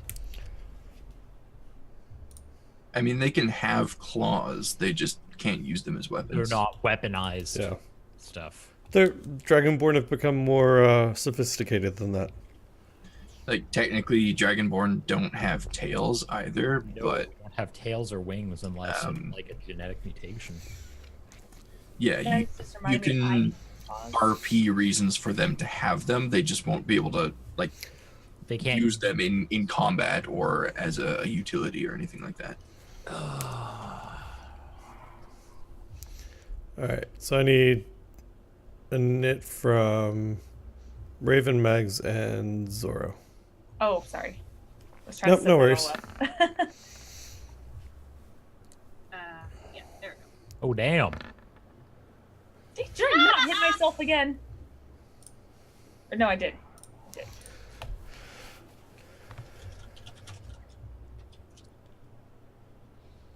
All right, you get your unarmed combat. I do, yes. All right. Arias, you have first initiative. What are you doing? I am going to move to there and see if I can pitch this guy right here back into the room. Okay.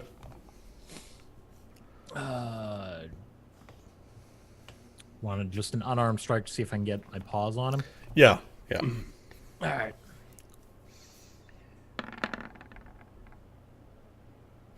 So you go to grab him and he looks at you and you grab his his lapels on his shirt. It's not a lapel on the shirt, the collar of his shirt, and he just like slaps your hands down and away as you're trying to like pull him over.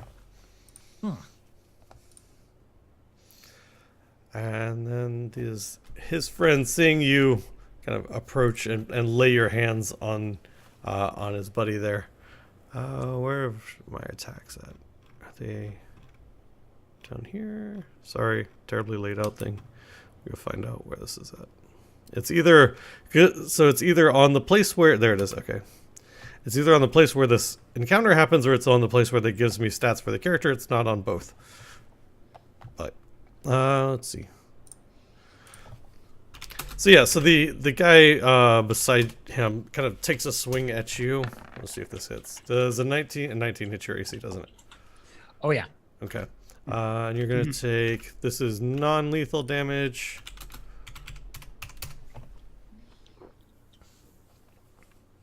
You take 3 points of damage as he just kind of...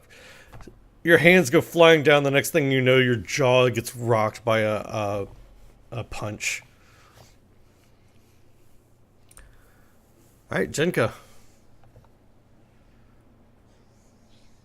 I'm going to finally unclench my hands, get them all ready, and I'm going to throw a frostbite at this guy right here.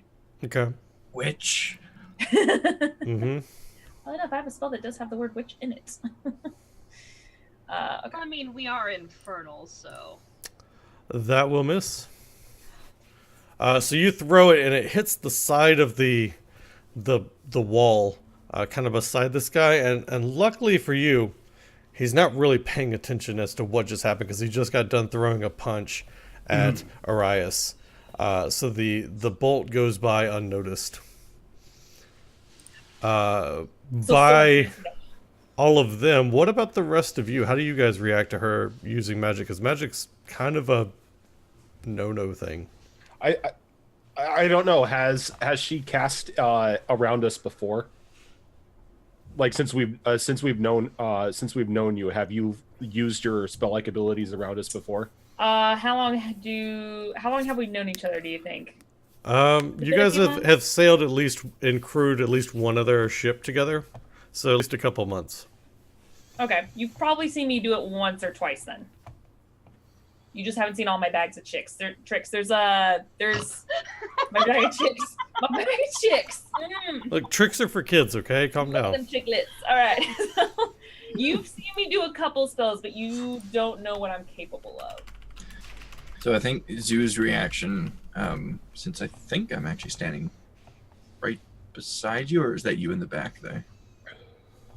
Well, either way, he'll probably just kind of growl and snarl a little bit. Okay. Okay, and then Zoo's turn.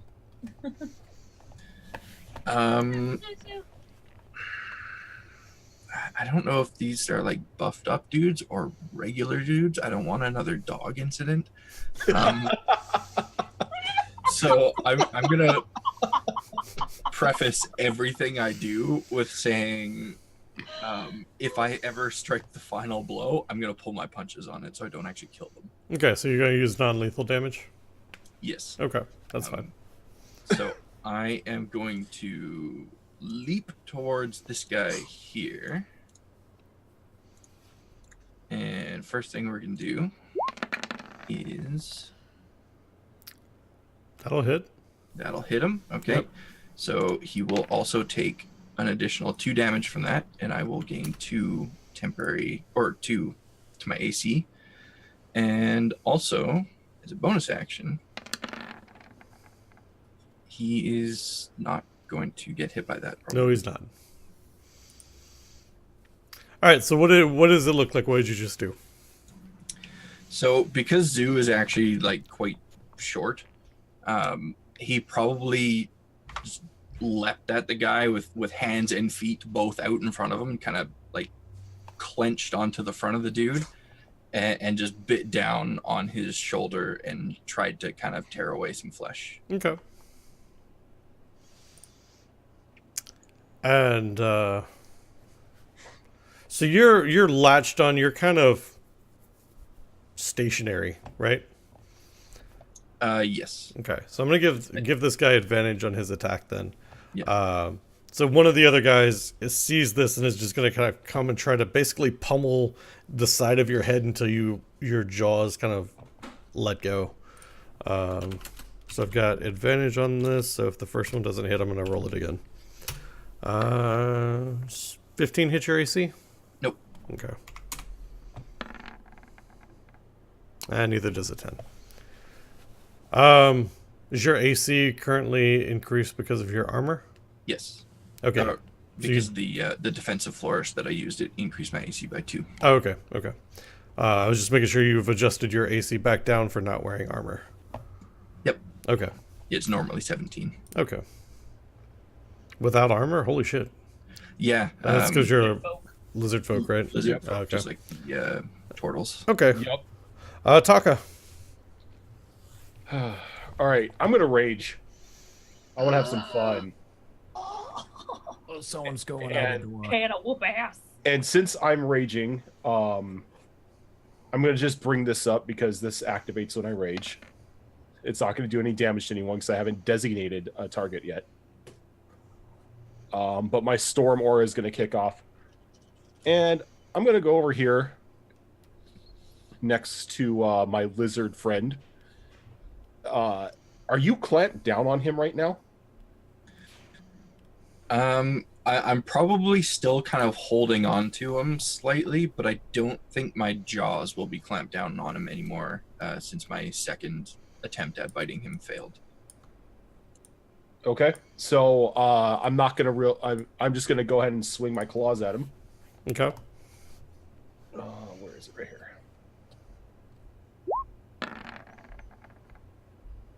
That'll hit. Are you also doing non-lethal, or? Oh yeah, this is non-lethal. This is definitely non-lethal because while he likes the fight, he doesn't want to kill anyone. And then this gentleman right here is going to have to save against the Storm Aura. Just giving him a little shock. Let's see what his dex is. Thank you. Zeros, 11, 2. Okay.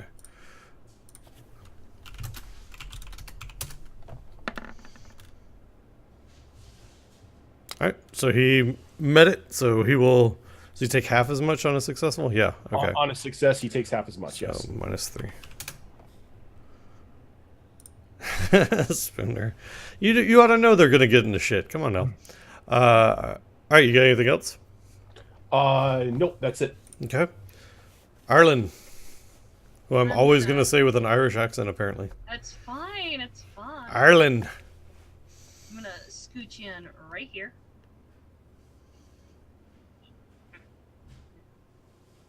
Yes. And going after this one, and I'm just gonna punch him right in the temple. Okay. Or attempt to, anyway. See how this goes. No. So he's just like, he's stunned and woozy from the lightning blast, and so he keeps rocking a little bit, and just every time your fist just seems to miss wherever his head used to be. However, he shakes it off, and he sees the fist just kind of swing by his face, and he immediately retaliates.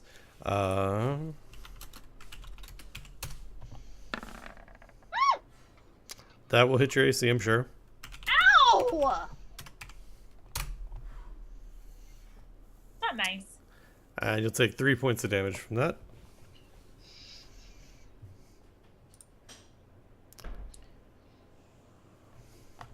So bad. I'll kill him. There was something.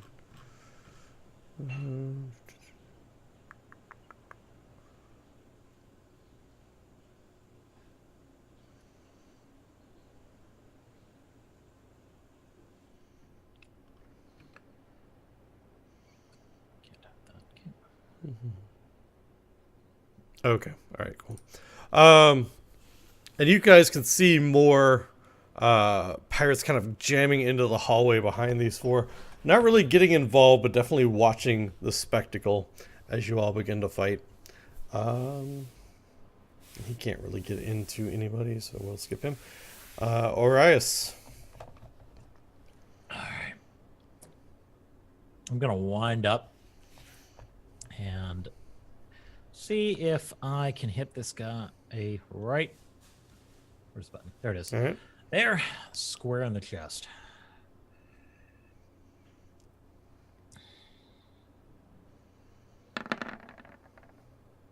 That will miss.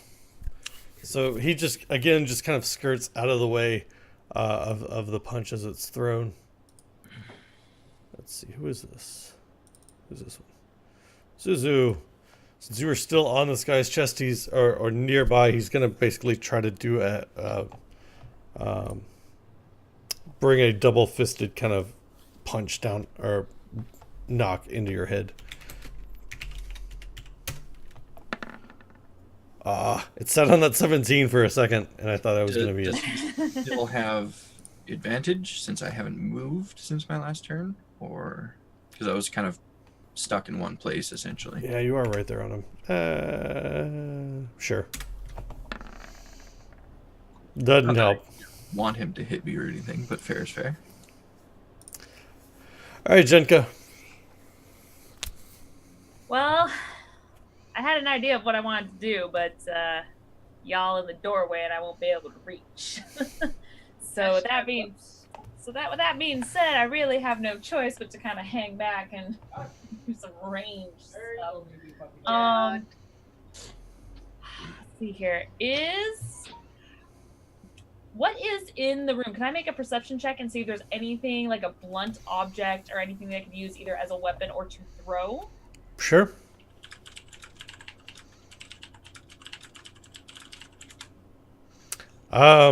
Everything that you see in the room is soft and squishy and covered with mold. Is it soft and squishy because of the mold? Yes. The mold.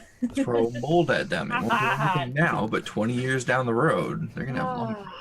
No, this is just giving them penicillin. They'll never die of scurvy now. I know, right? Okay, I'm going to go ahead. I'm going to try frostbite again. Okay. Yeah, I'm going to try to. Which guy looks like he's having a little bit of trouble? The one on the southern end of the door. So this guy right here. Yeah. All right, I'm going to go aim for him. And remember, he is essentially wearing me as a jacket right now. Oh, yeah. I don't want to affect you either.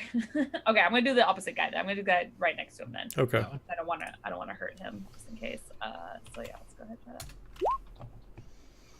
try that. Con save. Just let me go back to bed. I'm just like, guys, I'm not ready yet. I'm not ready. Oh, that's a botch, isn't it? That is That a is botch. totally a botch. I think she hits him anyway. You would think that, Look wouldn't you? at me! I believe this is Zuzu. It is. Zuzu, give me a con save, please.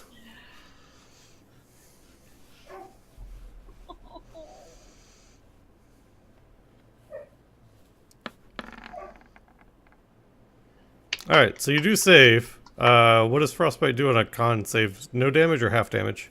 It does half damage. Alright, what's the damage for it? It's a D6, I believe. I need to look at that spell, figure out why that's not casting. Zuzu, take 2 points of damage. D6 Don't damage. want to. Too bad. Alright, Zuzu, you just got blasted in the back of the head by a frostbolt. You can feel the ice as it's kind of crystalline over your eye, the fluid in your eyes a little bit. And you have to blink a couple times to get it to clear out. So I think still kind of clamped onto this guy in front of me. I'll look over my shoulder briefly, and the guy yelps out as you like turn your head, pulling his flesh. I'll probably hiss at Jenka, and then turn my attention back to this dude, and let's give him another bite. That'll hit. And if that hits, I am going to. Okay, so he is now unconscious. Okay, that actually works. Because I'm gonna do that at the same time. So as he's like going down, I'm essentially drop kicking myself off of him and pushing him back 5 feet into the people behind him. Okay. Let's see. Nice. All right, and they kind of have time to sidestep out of the way as you push them back, but they're no longer kind of completely blocking the door. There's a little bit of a gap there. Not enough to squeeze through, but you know you have made a little bit of some space. All right. Anything else? Going to take that as a no. All right, so this guy's gonna move forward to kind of fill in the gap, and seeing Zuzu kind of push this guy back. This guy's not super amused and going to attempt to attack Zuzu. Rude. Fucking dice tonight, man. Was it Tell me 1d3 about plus Punch 1? the guy that's down and he accidentally kills him so we can get him Keelhauled. No, he's just gonna punch the guy next to him. The guy behind, like, the guy that's down is behind him. That's a hell of a fuck up. Like, I'm not only gonna punch behind me, but I'm somehow going to punch the floor behind me. Like, It's a 1. alright, Taco. All right. So again, this time around, Storm Aura is going to kick off. I'm going to make the guy who just entered the target. Okay, dexterity save. Oh, nope, that's the wrong dice combo. This dice combo. That's what I want. 16, he saves. Okay, so he's going to damage. take half, Alright. and then I'm going to smack him around with the old claws again. That'll hit. Alright, so -8 there. Alright, Arlen.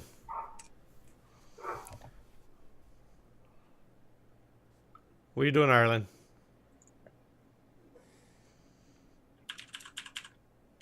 She's being Nice. broken, apparently. Mags.exe has stopped She made responding. herself laugh.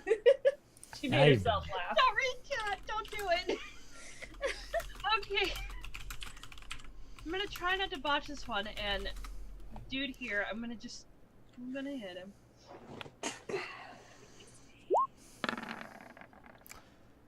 Alright, that'll hit. Sorry, which one was that? The northern or the southern one? The one actually closest to me here. Okay. For 3? That's 3. Alright. Anything else? No. Oh, I'm well aware of staying alive. I've been playing D&D games with Mags for 3 years now. So, I'm well aware. He's going to attempt to return the favor, Mags. No, don't do it. Don't do it. I'll set you on fire. No! That crit, though. Fucking rude. So, you punch him, and he turns around and just, like, cracks his knuckle and just pulls his hand back, and you can see the haymaker just kind of coming as he pushes forward. Let's see, it's going to be 1d3 plus 1. We do this in parentheses. Will it let me do an equation in this roll? We'll find out. Times 2.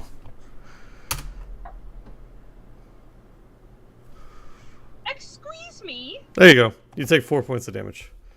Because he rolled the lowest possible number on that damage. Oh my gravy.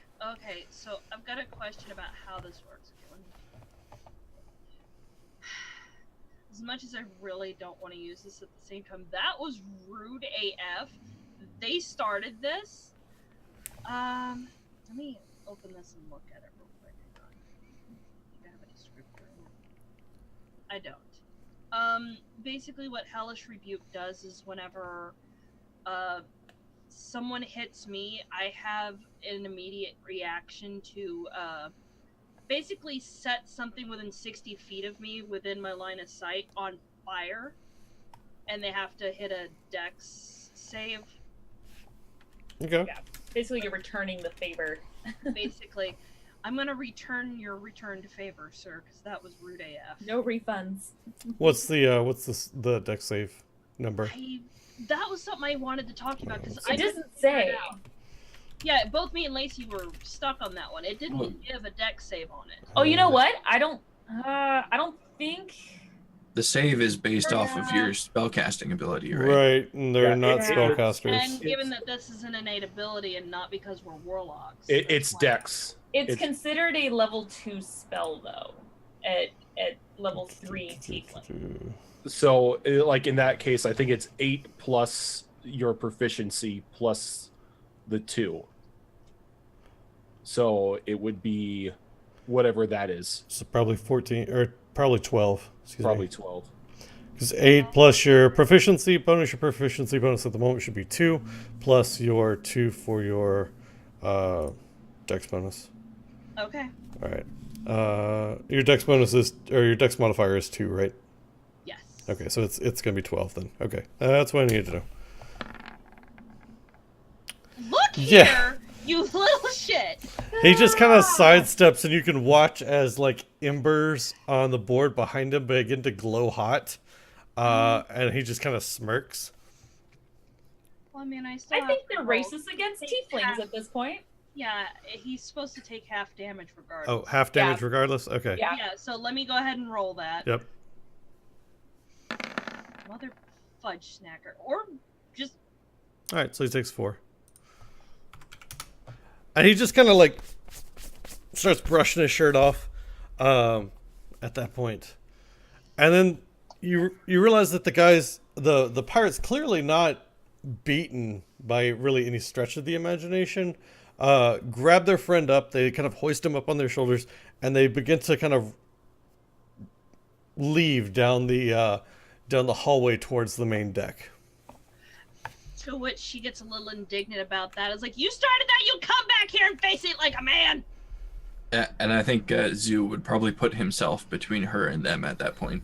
And I'm just kind of leering over his shoulder, shaking my fist. It's like, you come back here! Okay. And with that, we're going to take our second break for the night, and we'll find out what's going on, why they kind of wandered off.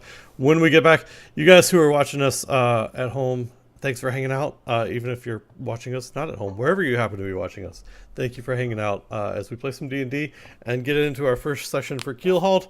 We're going to take a quick 5-minute break, get up, stretch legs, all that good fun stuff, and we will be back here shortly to work on the crew's second day on the Wormwood. So we'll be right back. Don't go anywhere.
All right, we are back. Welcome back, everybody. Hi.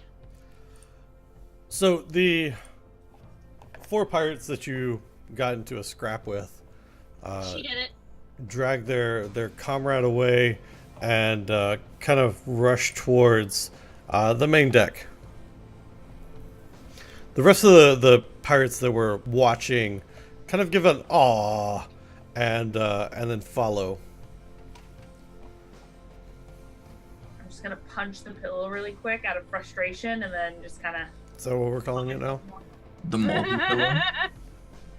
all Yeah. the soft, squishy things that are in the room. All the moldy things.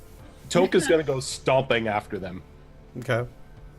I'm right behind Toga on this one. I think Zoo is gonna wait until Ari is sufficiently calm before he follows suit. That might take a hot minute. He'll stand in the doorway and block her way if he needs to. Yeah, she's got a temper, but she eventually gets there. Okay. And when you guys finally get up on deck, there's no sight of the 4 pirates that you were scrapping, but Mr. Plug is there, and he's got this look on his face, and he says, "The 5 of you, 3 lashes this evening for laziness." Apologies, Mr. Plug. We ran into some fellow crew members who decided to act as a door. Impertinence, another 3. I look like, and you said they're not here. No. I make a mental note. Oh my god. Like, Arya's sitting there rolling up her sleeves like, I got your impertinence right here, buddy. Kind of doing her. All right, so your daytime actions. Let's go ahead and take care of this. Jinka, we'll start with you. You have your daytime actions. You can either, let me find them again real quick, just to remind you what they are. Work diligently. Try to influence some of the other pirates around you. Sneak around and try to check out areas of the ship. You can shop or you can shirk your duties.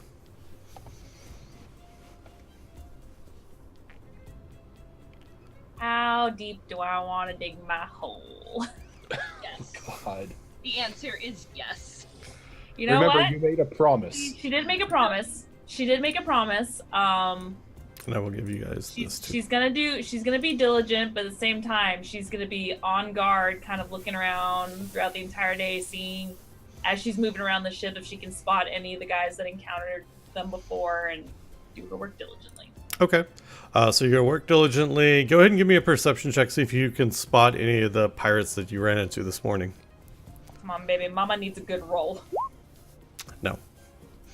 However, because you are working diligently, you do get a bonus to your work for the day. So it'd be a +4. So what we need to figure out now is what you're actually doing for the day. And you were, if I remember correctly, a rigger? Yes. No. Sorry, you were a swab. Raven was the rigger.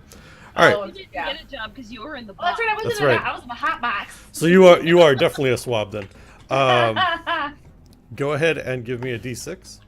Best damn swap you've ever seen. My rolls are shite today. I'm gonna accept it. Mr. Plug looks at you, and he goes, "You spent yesterday in the hot box. Today you'll be spending it in the bilges." And so he sends you down to clean out the bilges. Give me a strength check +4. So whatever you roll for your strength check, we're gonna add an additional 4 to it. Ooh! All right, so you actually work pretty steadily clearing out the bilges, and you guys should see the pretty shiny ship map now. The bilges, to give you an idea, are that bottom right section on the map. So that's the fun little area that you get to work in. For folks at home who want to see this, this is the bilges here. She's got this nice little, what is this, 30 by 20, or yeah, 30 by 20 space that she gets to spend the day in cleaning out. I do need a Constitution save from you to figure out whether or not you become fatigued or exhausted, excuse me. No, so you spend the day down there kind of cleaning out whatever rodents, whatever rodent poop you can find, stacking barrels, all that good fun stuff. All right, let's see. Oh yeah, put me in a fight and I'm under shite, but have me clean shit. I'm amazing. So we've gone from tiefling racist to tiefling sexist. God, Go clean shit. go clean. And I'm amazing at it. Rojan, I believe that that Taco was the cook's mate. Yep. All right. How are you spending your day? Now, what happens if I influence? So What do I do then? So influencing, there are some other pirates on the ship. Obviously, there's the other 4 that you guys kind of got. I keep forgetting the term. Forced into working with on the ship, and then there's obviously the other crew as well. So you can do your work, and kind of while you're doing your work, you can talk to them, get to know them a little bit, find out some information about them. And then if you continue to do this, you can eventually make allies on the ship. So that's kind of what the influence is doing, is kind of getting them on your side, and that way you have somebody to kind of watch your back if you need it. Okay. I think we could do that. Okay. So when you're influencing, you make normal checks for your job's daily task, and then you get to kind of talk to some of the other pirates. Press ganged, Azrin, not Shanghaied. Press ganged. That was the term I was looking for. All right. So for your cooking stuff for the day, give me a d6. 6. All right. So you get down and Fish Guts looks at you. Actually, give me a D100 real quick. I figure out if he's sober or not. Probably not. He is not. He is drunk as a skunk already, and it's just barely past dawn. 5 o'clock somewhere. And he looks at you and he says, Damn it, Lacey. Today be a special day. Captain Harrigan is celebrating the anniversary of his captainhood. And he takes a big swig from a bottle of rum. He says he wants a pig butchered for tonight's dinner. Do we have pigs? Aye, what do you think they chased around all greased up there in the galley? Geese? I was not there. Either way, there's pigs. Wait, Go catch and prep one. So we don't have a profession sheet for 5th ed. Give me animal handling or survival. Let's use survival since I'm proficient in it. Okay. All right, so you spend a good chunk of the morning chasing this pig around because it is still all greased up from the night before. It takes you several times, like grabbing it and letting it slip out of your arms and like wiping the grease down your shirt before enough of it is finally like off that you actually get a good handle on this pig. And you spend the day slaughtering it and then cleaning it and cutting it and preparing the carcass. Give me an intelligence check to Oh Jesus! see if you can prepare it properly. An intelligence check. Yep. Rip. Hey Yes, barbarian! good. Hey barbarian! Roll your dump stat. Oh, okay. So you actually because it has to deal with like taking an animal Butchering. apart. you kind of figure out, okay, well, we take the legs off, we take the head off, we cut it this way, and you actually get it prepared fairly nicely, and that's kind of what you're doing throughout the day. As you were chasing what the pig around in the galley, one of the other crew members that was press ganged with you is there just kind of watching and laughing. And she just kind of is immediately just enthralled by your actions, to the point where, like, she was cleaning tables in the galley and she stops and, like, tosses her rag down, sits on the top of one of the tables just to watch and laugh. And she's like, "You're getting good at that. Have you chased greased pigs before?" Not necessarily, though. They kind of seem to have the same movements as other monsters I've hunted. And she nods and she hops down from the table. Let me make sure I've got the right character in mind. Nope, I'm looking at the wrong character. They don't have an icon for this character. I don't know what this character looks like. That's great. All right. Sorry. Do I have a description for her somewhere?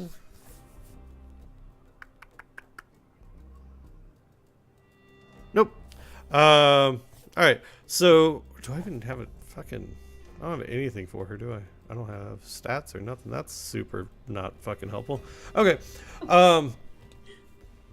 So she hops down and she's a half elf. And you can see that she's got this book that's kind of strapped to her hip. And she's got a necklace on that has a symbol kind of hanging there. And she offers out her hand, which is somehow immaculately clean. Although you're not quite sure how.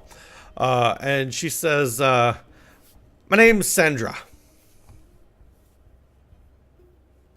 Okay. You're gonna look at his hand and, like, just try to make it as clean as possible before shaking it.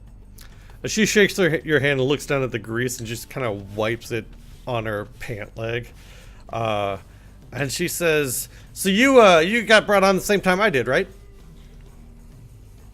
It would appear so. She nods and she says, "Well, I'm happy to help around if you and your compatriots need help. I mean, staying together is a good way to stay alive, it seems." Indeed, seeing as how a couple of the more senior crew members here seem to make sport of us. Yeah, well, I think that kind of happens, and she's still rubbing her hand or palm, trying to get the grease off on her leg. And she says, "Well, if it makes you feel better, they're none too bright, at least." She pats her book on her hip.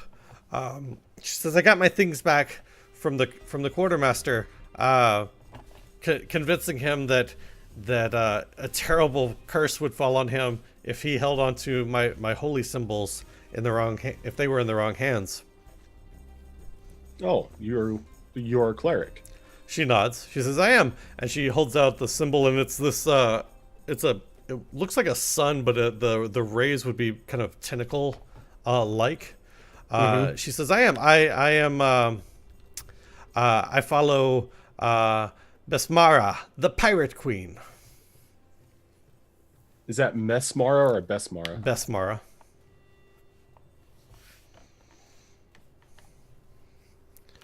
She says, if you or any of your friends run into any trouble, or if the lashes get too bad, let me know. I'll see what I can do to help. Appreciated.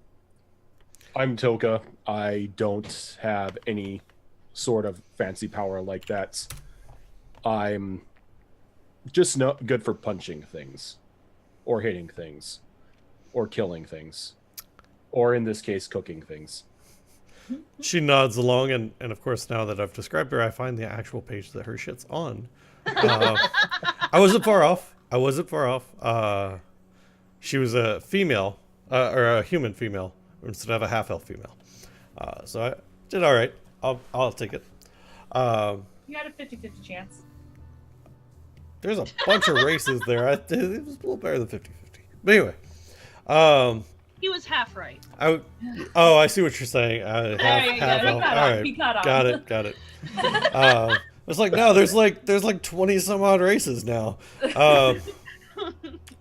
But she says I'm happy to help if anything can be done to assist. I feel like in this kind of place, you either have friends or you have enemies, and so the more people that I can make friends with, the less enemies that I have.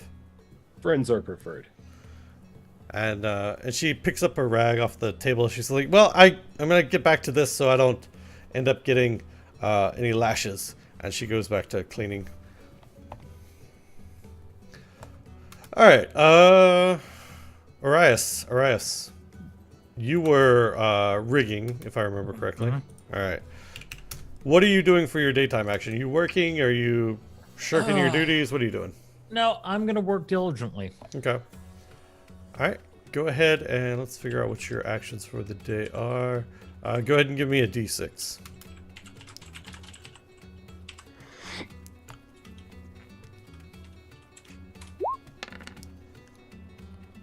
D6. All right.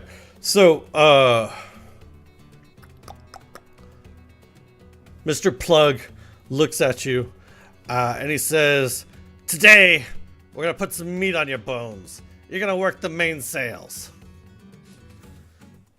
So he has you basically all day raising and lowering the mainsail.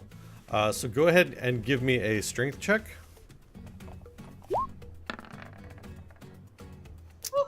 All right, and it is exhausting, tiring work, and he is on you all day because you seem to, no matter what you're doing, if he says lower the sails, you start to lower them, and he immediately says raise them again, and you're getting kind of flummoxed by the whole thing, and so you fuck up a few times, and so he's on top of you just kind of all day.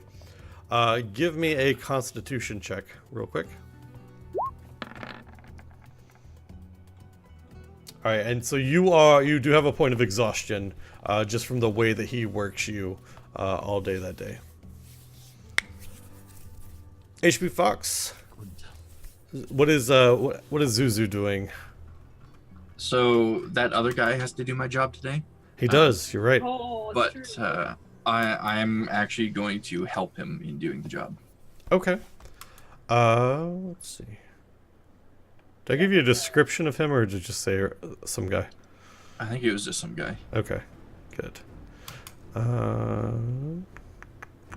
Let's see which one of these would be better. It's gonna be a fun character, so I'm gonna introduce him. So it's a little gnome that you actually played dice with, and he's got this big purple round hat with a feather on it, and it looks like it's a turkey feather, and instead of sticking out backwards, it's sticking out straight forwards, and it kind of gets in his face, and he just kind of wafts it away with the back of his hand. And he's already got a patch over one eye, and he's got this black, like, curled mustache, and these eyebrows that stick off to the sides of his head, and you come up to him as he's doing your job. And he says, "What are you doing here? You come to make a fool of me? You think I can't do your job properly?" I think Zoo is actually a little surprised by that reaction, so he takes a second to collect himself, and he's just like, I'm here to help. What? Because I can't do the job? Is that what you're saying? Is it because I'm a little guy? Need. Need? What's a... No, New. this is not No. bread. You're not needing anything. No. I am unfamiliar with ship. You show me.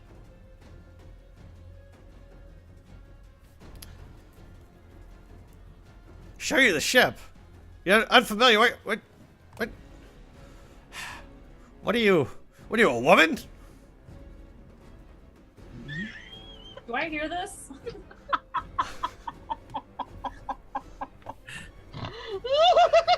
Oh, roasted gnome is so good to be on the menu.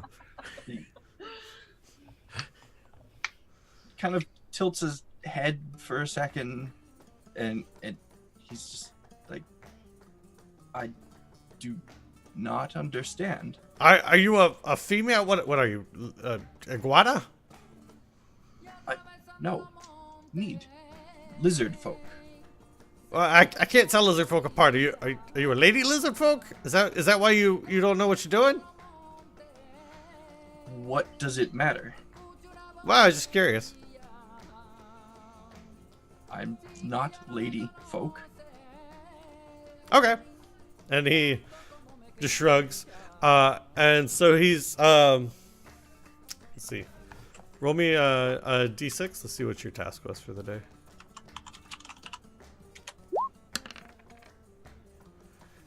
He grabs he takes the mop that he was holding and realizes that it's not the right size for you. He walks over, goes and grabs the full mop and he hands it to you. And he says, "It's not hard.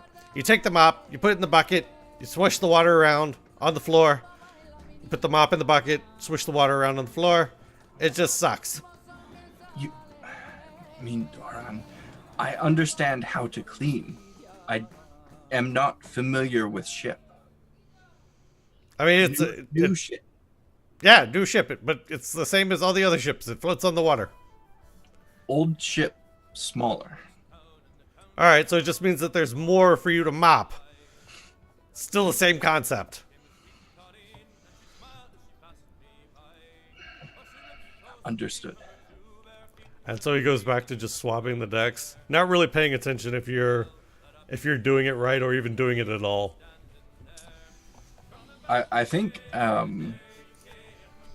given the position that I've had on other ships, which is basically exactly what I'm doing now, I'm probably following behind him and cleaning up his mistakes. Okay.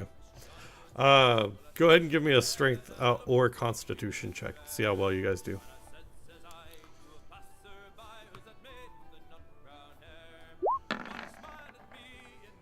Okay. So you are following behind him, but luckily he seems to be getting most of it, so your work isn't as backbreaking as swabbing the decks kind of normally is. There's a point where you switch from mops to like getting down on hands and knees and scrubbing it with some sandstone blocks. But again, he's doing kind of a really good job. So your task is less daunting that day. All right, let's see. Mags, what is Ireland doing? Depends on what I got assigned with. Am I back down collecting rats? You might be. Oh, good. Give me a d6.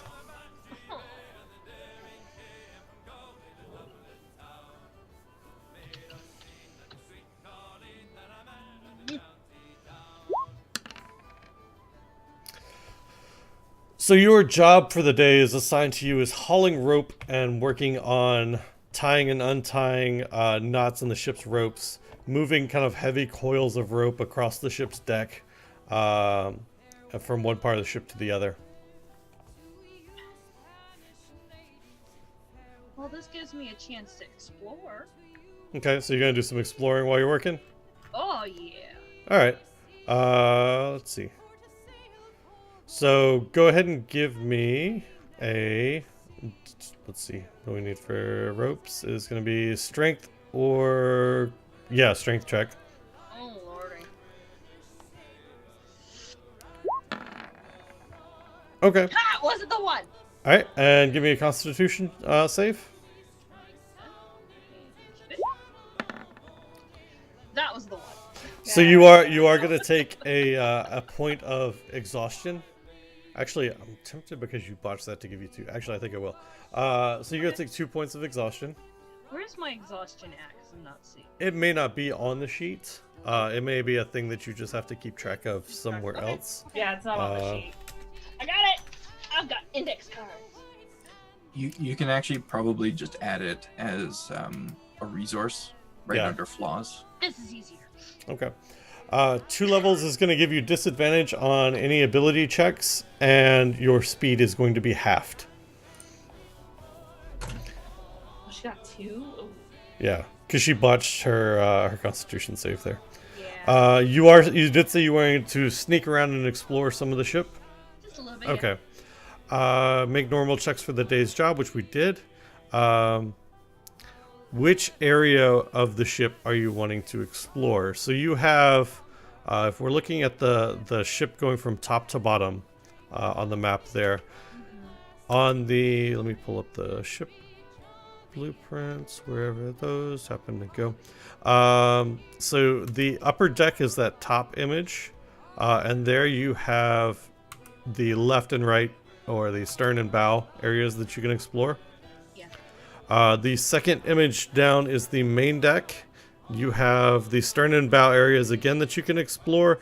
You also have kind of the main deck area in the center, and some storage areas under each of the stairs that you can explore. The middle deck is the next one down. You've got, looks like 1, 2, 3, 4 rooms there, the big storage room, and then 3 other smaller rooms that you can explore. Then you have the lower deck, which is just kind of one big open room, and that's really kind of where you guys have been most of the time, either eating or sleeping. And then you have the bilges as the very smallest. I think what I'm probably gonna look around doing is these little storage compartments on either side as I'm hauling rope back and forth. Okay, so on the main deck. Casual, yeah, on the main deck, taking casual little detours on my way back from where the other, because I'm looking to see where things are, if there's doors that I need to figure out where things are at, and I'm plotting things. Okay, give me a D4. Let's see which room you end up actually exploring here.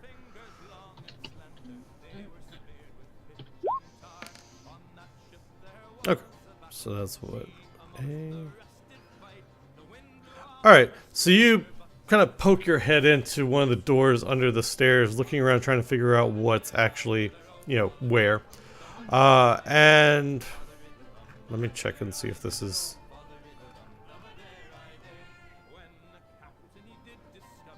So the door to it is locked. You can try to pick the lock if you want. Yeah. So, Do like sleight of hand will work. yeah.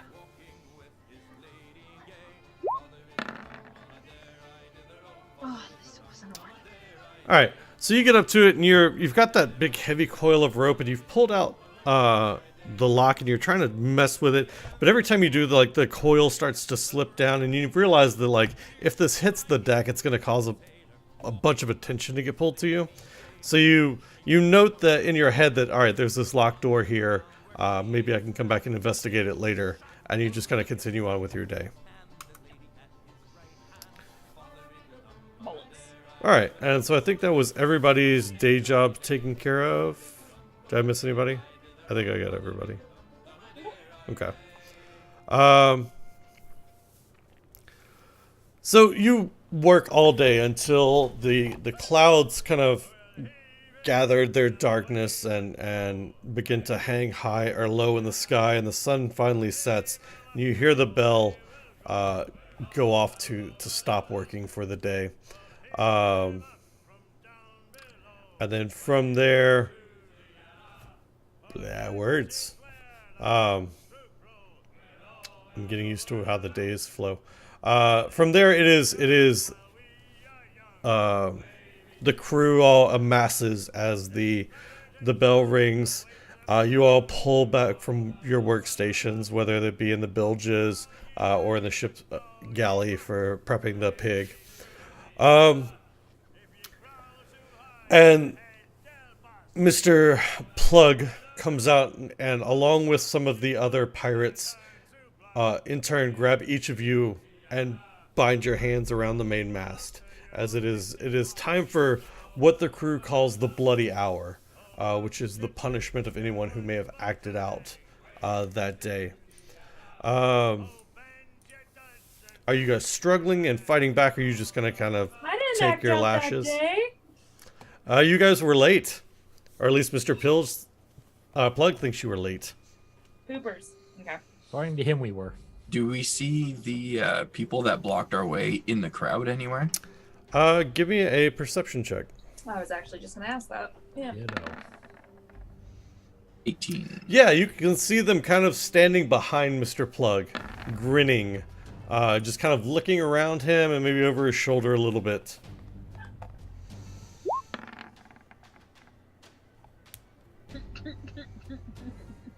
Pull your head out of your Except for shell. Taco. You're muted. You're muted. Are I we think all doing? that's because Taka is Toka's fighting them. Like fighting people trying to like tie him up. All right, give me a strength check. It takes a couple more people. Eventually, like 5 of them pile on you, but they do get your hands tied behind your back. As much as you struggle and fight, there's just enough of them that they overpower you. So I think before my hands are bound, I'm gonna kind of pull away slightly from the people that are trying to do it, and I'm just gonna point directly at the people that stopped us. And I think Zoo, in kind of like rage mode, he's just gonna shout out, liars, cheat, Kren Sosal, blackmail. And Mr. Puck, as your finger is pointed kind of just over his shoulder, and he just looks down at you and gives you this knowing grin. And he says, "Oh, this one's got fight. He'll go to the mast first." And kind of gives you a little kick in the stomach to push you towards the mast. I think I'm going to snap at his foot as he does that. Obviously not catching it, but I'm angry. All right. Let's see. It was 3 of these. Let's see. Can I just do this and make it easier on myself?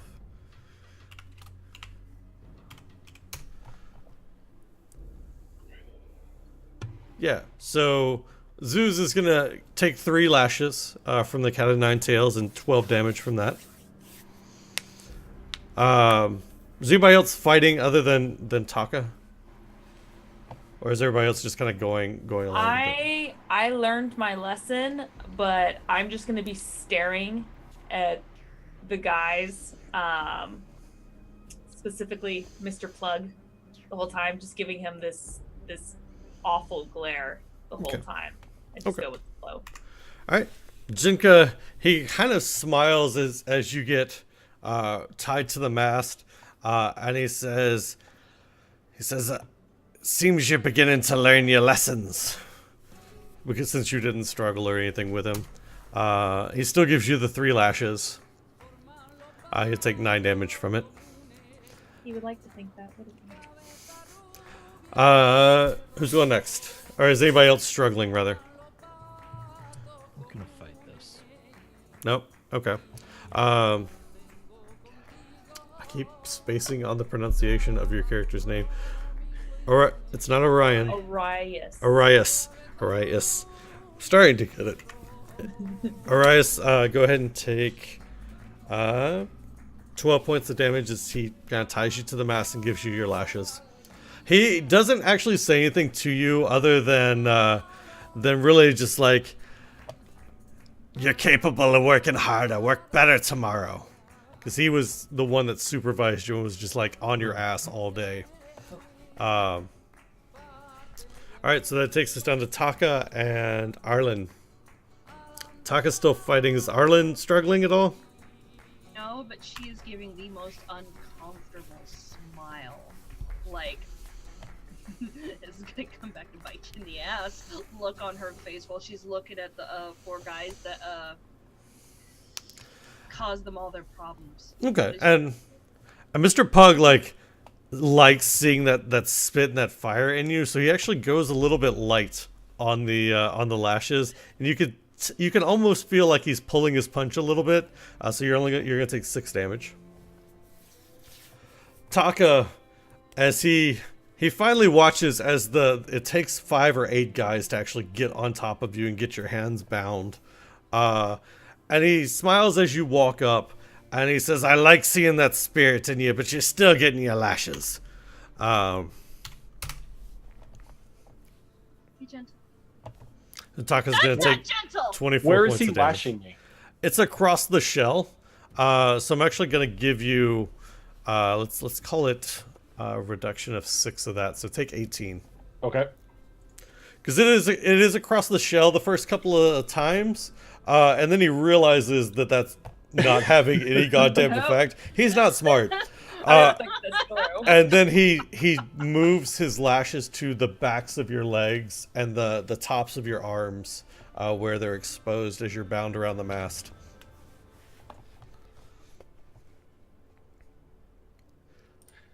Smart man would have just hit him in the chest. Well, they tie you, with your arms around the mast so you can't get away. So your chest is pressed to the mast whenever this happens. All right, so is anybody unconscious from any of that? Nope. Okay. No, but I am close. Okay, just Oh, wanted to make sure. goodness. So Cleric. they release your binds after your lashes, and from there it is dinner time, and it is a celebration, and you even see Captain Harrington come into the galley as you're down there preparing for your dinner and getting your rum rations, and as Captain Harrington walks into the galley, the whole galley goes silent. And everybody is kind of ducking their head, making sure not to catch his gaze. Are you guys following suit, or? Yeah, isn't this the asshole that doesn't like being spoken to? It is. He didn't say we couldn't look at him. He did not, but the rest of the crew is kind of making sure not to get eye contact with him. Toka looks away from no one. My look character away. honestly doesn't care that he even exists. She's completely disinterested. She's not bowing her head, but she's not looking at him either. All right. What about Arias and Zu? He doesn't interest me at all. I'm more concerned about those others that we encountered earlier. Yeah, I'm still looking at Plug. Yeah, Zoo he's not looking at the captain. His eyes are fixed entirely on the dude that he yelled at before he got lashed. Okay. So I think Toka's the only one looking at him.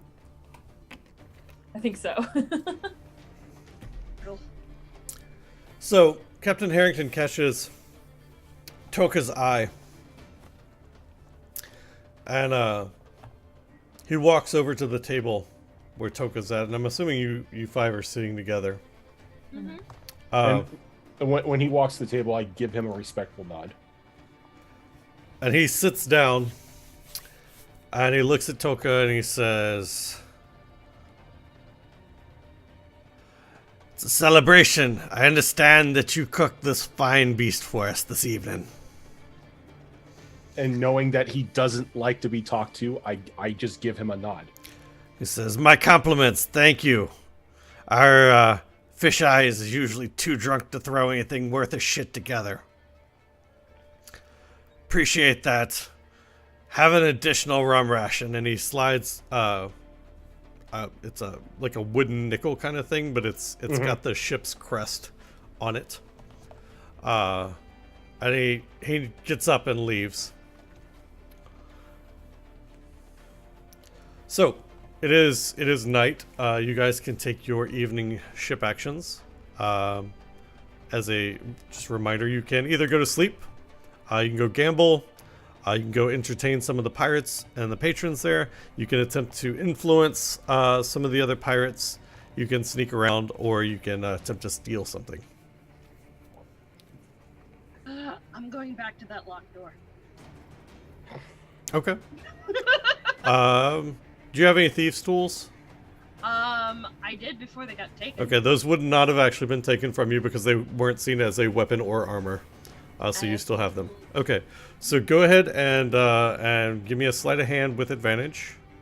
Or can I just use the thieves' tools? Because I'm supposed to be able to have a thing for those. Yeah, that's Like, what's. it'll roll everything with it. Oh, will it? Yeah. I've watch. not seen the thieves' tools. That'll work then. Yep. Okay, and even a 13. The lock is still some sort of. There's some mechanism in there that every time you think you've gotten it, there's a spring that clicks, and slide something into place that blocks your thieves' tools from getting to the end where they need to be.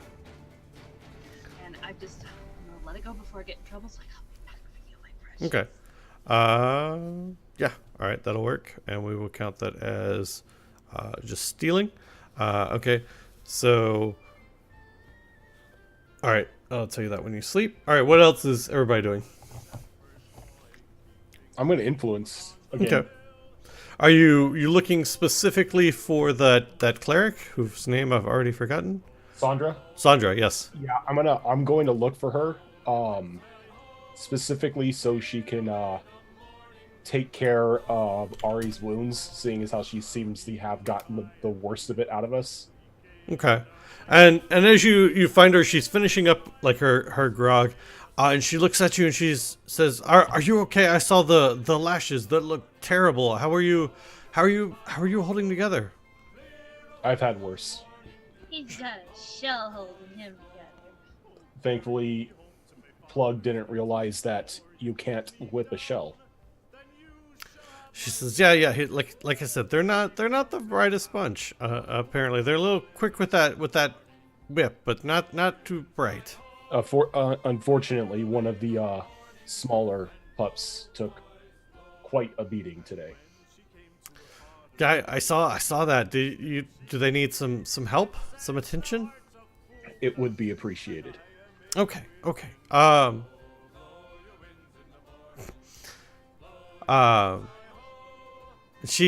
Let's go back to the DM's brain is derping on what the area. Yeah, The quarters. the quarters. Thank you. Let's go back to the quarters, and I'll definitely see what we can do. Thank you for coming and getting me. I'm very happy to be of help. And so she gladly kind of goes down to the quarters with you to begin treating your wounds and wounds of the other members of the party as they come down.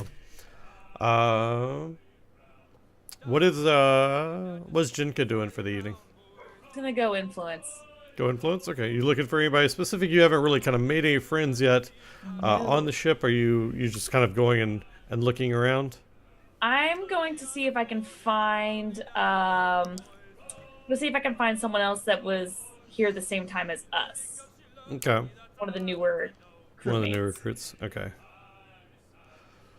So you recognize that there's this little short what is she? Is she a little no, she's not a halfling. No halflings. Little gnome. We're just gonna put gnome in there for halfling. And you've seen her around, and she was there with like that kind of stunned look on her face the first morning when you guys came out, and she's just swilling back a big tankard of grog. She slams it down on the table and just like wipes her mouth on the back of her hand, and is looking around watching to the pirates arm wrestle. Okay, I'm gonna walk on over to her with my flagon and just kind of pop down next to her and try to look as friendly as possible. Like, I like the way you take that swig. Hey, just keep your fucking eyes off my hand axe. That's mine, all right? That's fine. I got my own. Yeah, I don't fucking see it on you. No, she said hand axe. Oh, hand axe. Oh, no, I don't have a hand axe. Yeah, well, this one's mine. Keep your fucking hands off of it or I'll chop them off. You understand? We I good? thought we got our weapons taken away. Yeah, somebody tried to take this. I chopped his fucking hands off. And you didn't get punished for it. Fuck no, what's he gonna do? He's got no hands. But he didn't tell anyone else. That... Mr. Pug wasn't too happy with him. I think he made him shark bait. Fuck him. Was that the man that was thrown overboard yesterday? No, that guy did something else. I don't know what happened with him. He was caught stealing or something from what I heard. Yeah. I remember the rules that they gave the other day about that. Pretty Yeah, strict get you on killed those real rules. fucking quick. Seems like it. Where do you hail from? Mostly out of Port Peril. Been on a couple of fucking crews. Just ended up drinking some bad shit the other night and wound up in this shithole.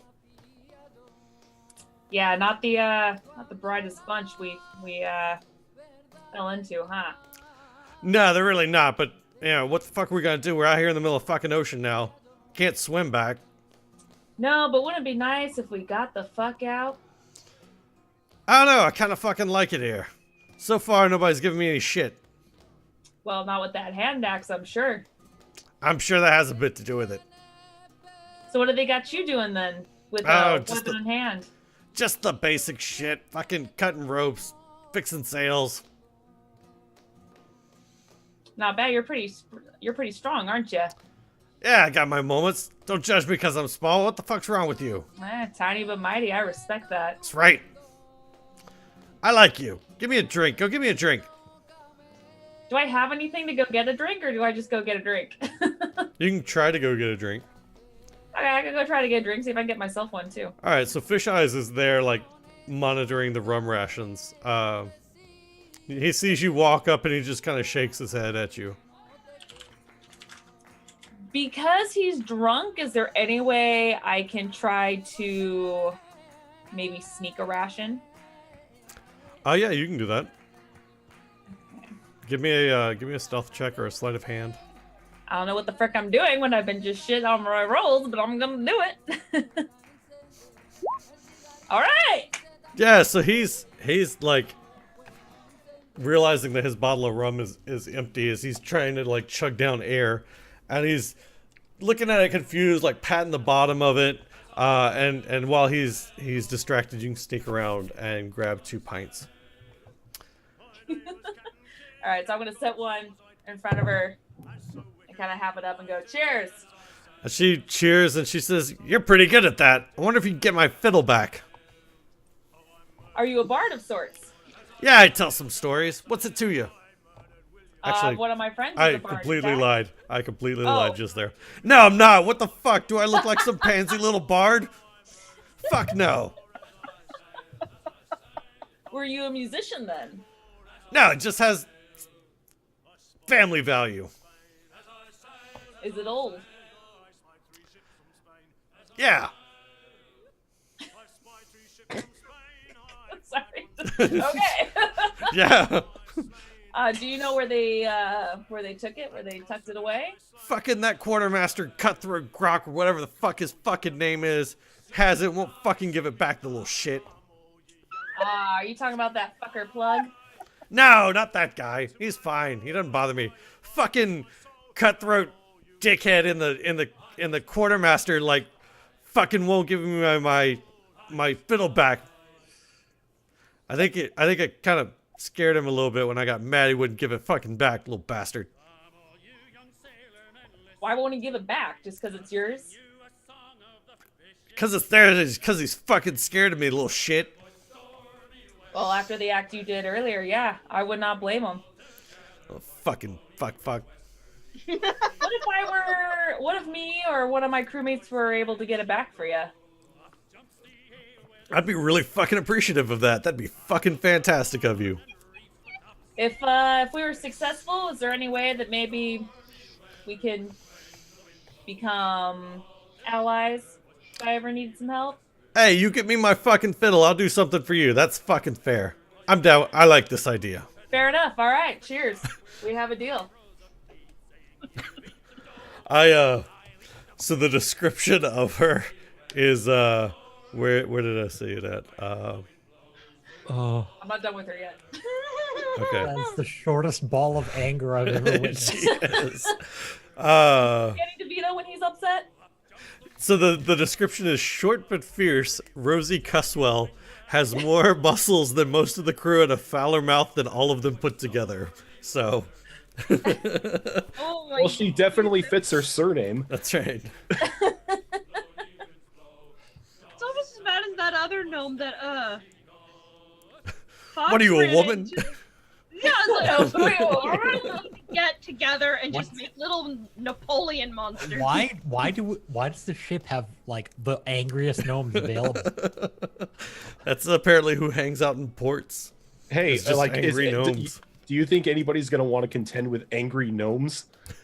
That's No. fair. No. Very true. This is very true. Oh, Zora, you said you weren't done with her yet.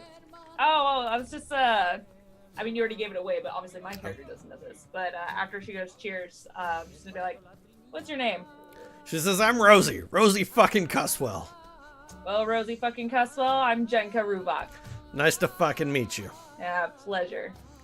And she tips her tankard to yours and just fucking downs the whole thing. I'm gonna copy. Right. There's no liquid in it, so I don't want to do it. Do it, chug. It's tea. Oh, well, that makes it a lot less fun. Just It's completely done. Rosie's from Boston. So, one last thing before I head off. I'm sure you've got a pretty watchful eye. Any of these fuckers look like they're pretty skittish to you? Nah, the crew that's here is the crew that's here by choice, not like most of us. Or the crew that was here before us was by choice. They're here because they want to be, I think. That fucking sucks, doesn't it? Fucking right it does. But maybe our day will come. Maybe we could turn the tide and figure something out for ourselves. I look forward to that day then. Have a good night, Rosie. She nods and just goes off. All right, and I think from there we're gonna take our last break for the evening before we finish up the evening's events on the Wormwood. So you folks that are hanging out watching all of us play some D&D, I appreciate it. This is our first episode of Keelhauled. The rest of them were either character creations or doing some backstory world building stuff. I like playing Rosie. She's a lot of fucking fun. So we're gonna get up, stretch legs, all that good fun stuff. We'll be back here in about 5 minutes or so. Thanks for hanging out and sticking around. We'll see you in just a minute.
All right, we are back. Welcome back, everybody.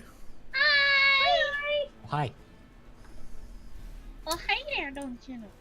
All right, so we got tacos. It's just gonna be tacos from now on. How wooed. And we got Jenka's evening activities taken care of. Mags, I think we got yours taken care of as well. Yep. Okay, so I have Zoo and God damn it, Arias. I was getting there. Arias's evening activities to take care of. So that I don't have to come back and try to remember how to say it again. Arias, what are you doing for the evening? I'm actually going to be above deck trying to get some idea where the fluffy heck we are. Okay. All right. Give me a perception check. I can do that. You want one of those. I want to know things. All the things. So you look up to the stars, and you get this sinking suspicion that you're awfully tiny, and in front of you there's this piece of paper. It has your name written on it, and it has these numbers down the left-hand side, and it has all these things that indicate like athletics and acrobatics. You're not quite sure what you're really looking at. And then you shake your head and it vanishes. No. So looking up at the stars, you are actually, because of your previous time out at sea, you're able to use the stars to kind of figure out your coordinates and where you really are in the world. And I'm going to switch back over to the world map so I can actually show you. So you guys, when you were press ganged into service on the Wormwood, you were in Port Peril over here. Let me pull up the map so chat can see it as well. You guys were in Port Peril here when you were press ganged. There it goes. And at this point, you've kind of got this feeling that you've been sailing north along the sea, along the coastline. So you're avoiding this area that we kind of determined the Kraken was kind of over here. And you've just been sailing up the northern coast so far. But you're probably find yourself about here. Where was that again? Can you show it on the map one more time? I missed that. Yep, Right there. Okay. And you know, kind of from where you are in your head on the map, and gauging by the stars and the fact that you really can't see any shoreline from the ship, even during the day, you've got to guess that you're probably the closest shore is probably 10 miles from where the ship currently is. Okay. Good swim that. Well, I'm up here. Is there anyone else out on deck? What are they doing? You know what? Give me a D20. Let's find out. Just regular D20? Yeah.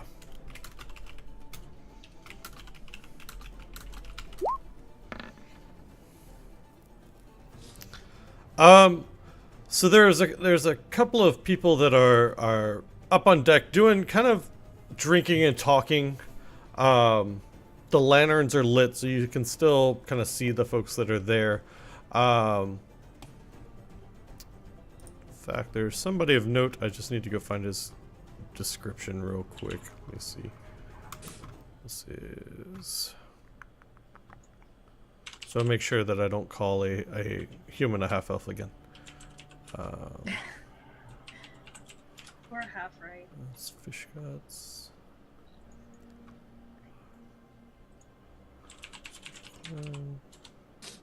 Oh, I don't actually have any information for him. Where I expect it to be anyway. So this is the ship's quartermaster. It is... I forgot his name already. Cutthroat? Yeah. So it is the ship's quartermaster. It is Grok Cutthroat.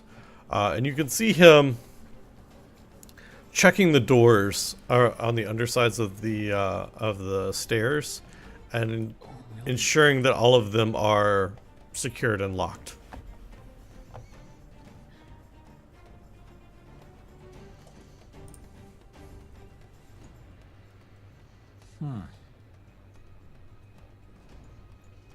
I'm gonna go talk to him. Okay.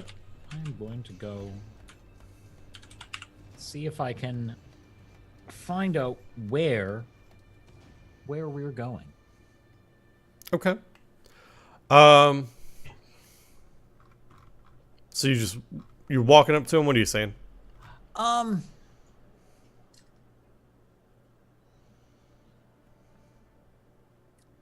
Just ask him. It's like, I noticed we're sailing north. Where are we heading?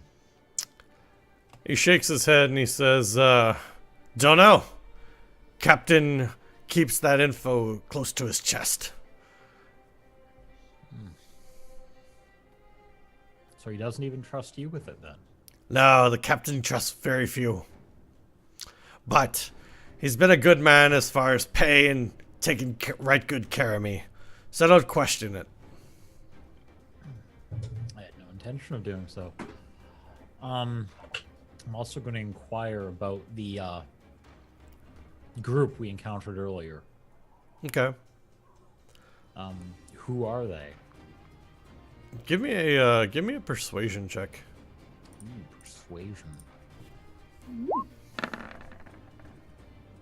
Oh. He says, who knows? These lowly pirates, the deckhands get up to all kinds of things to entertain themselves.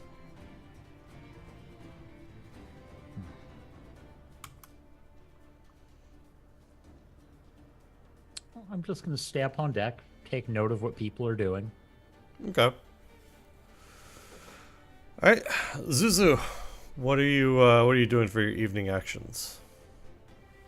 So, I actually want to go back a little bit to the dinner, the celebration, while the crew was in the mess hall or wherever they happen to be.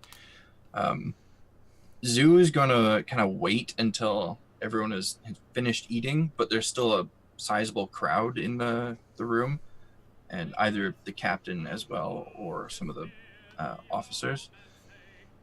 And once everyone was kind of getting up, he's going to make a beeline to the dude that he called out up on deck. And he's going to not necessarily sneak up behind him, but just come up behind him and give him a fairly hefty shove to get his attention. Okay. And just loud enough for everybody to hear. He's just gonna point and call out deceiver, liar, challenge, duel on deck on sunrise, crew watches. And he looks down at you, and he says, "Who are you, even little man, to challenge me? Not only that, why would I accept a duel with you? Pfft, take your little ass back to wherever egg you crawled out of." You cower from unknown? Child. I choose not to honor you with a duel. Fuck off. Shrink away, little man. He just shrugs and goes back to drinking his grog. I'm gonna shove him again. Mr. Plug kind of sighs and stands up, walks over to where you are, and he says, "Keep it up. Unprovoked actions like that'll just get you more lashes from the cat." Actions not unprovoked. "Prove it." I am trying. "Not very well. Now, Lose leave him duel, be or receive more lashes." Give me cat, then. This coward can hide.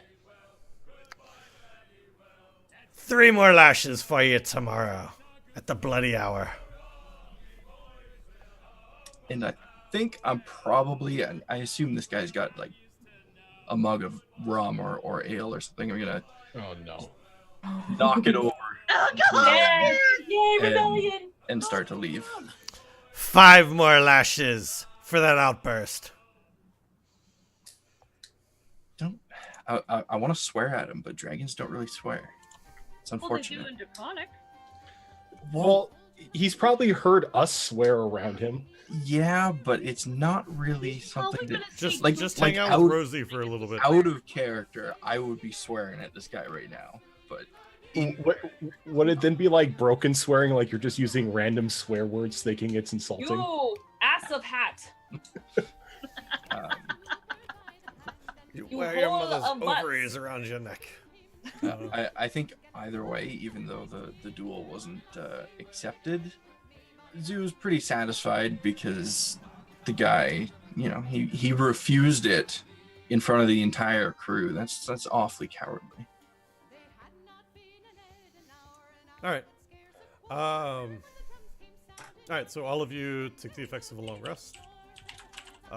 Mags, you can drop 1 of your exhaustion levels. Okay. You're still going to keep your other one, which puts you at disadvantage for all of your ability checks. I think everybody else that had exhaustion only had 1 point, so I think the rest of you are good. What did Sandra do for their wounds? Oh, she comes down, and she kind of does a handful of things. She binds them in linen to keep them from bleeding, and then she also does say a prayer holding her medallion over them, beseeching. I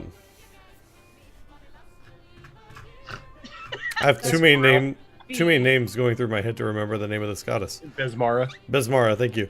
Beseeching Besmara to smile upon them so that tomorrow they may be better pirates than they were today. Better checks. Oh, she did the prayer of get good. Aww. Please help these scrubs not be terrible at their lives tomorrow. Amen. Souls. Too late for some of us. Look, I'm just young and hot-tempered, okay? Don't you... I was talking about Zoo, but yeah, that too. Poor Zuzu. The next morning, the bell rings to rouse you and get you up on main deck, and the ship is rocking and being thrown back and forth roughly as you get to deck, and the doors to the main deck are thrown open, and you're just blasted in the face with wind and rain, and it's just shaking and rocking the ship. And there stands Mr. Pug, as he is every morning, feet firmly planted, ready to address the crew and give out the day's assignments. I'm going to start with Zuzu this time. Let's see. I'm going to randomly pick HP Fox. Zuzu. Are you working diligently? Are you attempting to influence people today? Are you sneaking around? Are you shopping? Or are you shirking your duties?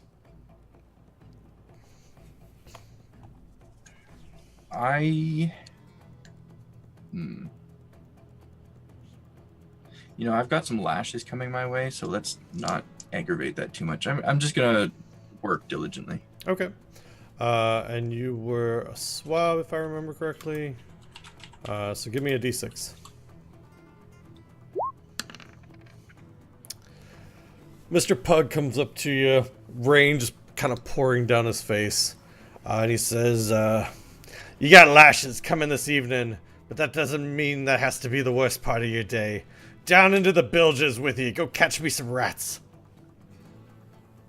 That's like the best part of your day. You're like, yeah! Go have a snack. Yeah, I think he's not gonna be able to hide his smirk from that. Having a buffet today. He'll go straight down. Nom nom nom Right. nom! Give me a dexterity check, and we're going to add 4 to it. Oh. I catch all the rats You on do. the ship. You catch all of the rats in the bilges, anyway. Well done. Good job. No exhaustion from that.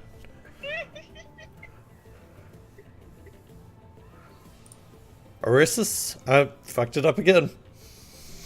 I told you I'm terrible with names. It's just gonna take me forever. Osiris. Osiris? Arias. I was getting there. God damn it. One day I'll remember it. Egyptian god if you want, but what are you doing for your day task? I'm Or day action? doing my damnedest not to raise any eyebrows. So I'm just diligently working. All right, good deal. Let's see. You were the rigger. Go ahead and give me a d6.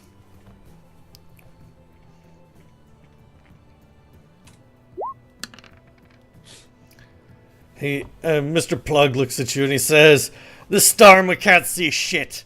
Climb to the crow's nest and be our lookout." Oh, can I use athletics on this? Yeah, that's fine. Good. Please guide us into the rocks. I need 3 of those from you. With +4 because you're working diligently. Okay. So that'd be 16. Mm-hmm. 15. Be good, dice. 17. You're good. So you make your climbs up there and you spend the day on your lookout position, just keeping an eye out, calling down a few times as rocks are coming into sail as you're sailing through some coral areas, and just kind of keeping the ship on course. As much as I would love to see this thing beached, I'd like to live to see that part of it. Yeah, you have a feeling that if something were to happen, Mr. Plug would take it out on you, and probably not stop. Yeah. Jinka, what are you doing for the day? I am actually curious, and I want to see what they have in the shop. Okay. So the quartermaster is Grok Cutthroat, who Rosie mentioned to you the evening before. Okay. Let's see, where is the shop? I'm probably going the complete wrong way. Let's see. Nope, that's the right way. All right.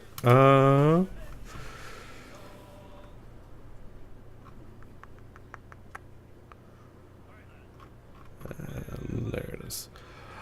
So the shop is under the stairs and it's kind of cramped. It's like the room wasn't really made to be a shop. It's just kind of become this makeshift thing. And you get in and you begin to kind of look around, and you see your weapons and your armor along with the stuff that you're familiar with being on the rest of the party. You see a fiddle. You see a set of, or an accordion. There's some boots and some brass knuckles and some knives and some hats and bottles of wine and stuff up. And Grok looks at you and he says, "What can I do for you?" And I kind of lean over the table very confidently and just be like you got a lot of interesting new items, it looks like. He says, "We always got interesting plunder here. What can I do for you?" So she's gonna make a note that all of their stuff is here. Mm-hmm. But she, just for now, gonna eye the fiddle. Be like, "That looks like a nice old fiddle you got over there." Aye, it does. Can you play it? No, but I have a friend that can. How much for the fiddle? If your friend can prove he can play it, then I'll give it to him for free. We need some morale boosting around this ship. Nothing like a good song and dance to do it. Shit, that was not the plan I was going for. I was like, okay. All right. I'll see if I can bring my friend then next time. What about these items over here? And I'm gonna point to the bow and quiver. He says, "I know. Those aren't for sale, missy.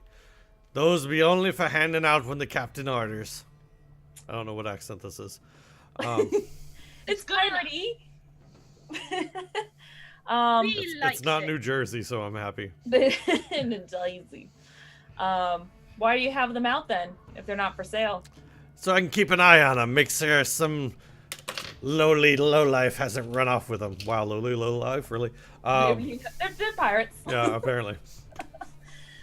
And what would happen if I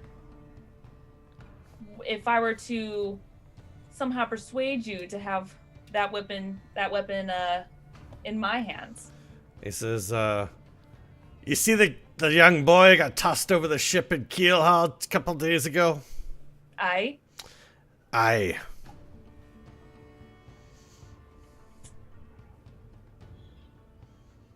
No, that was an implied. No, yeah. No, I got that. I'm just trying to think of my next words. I got.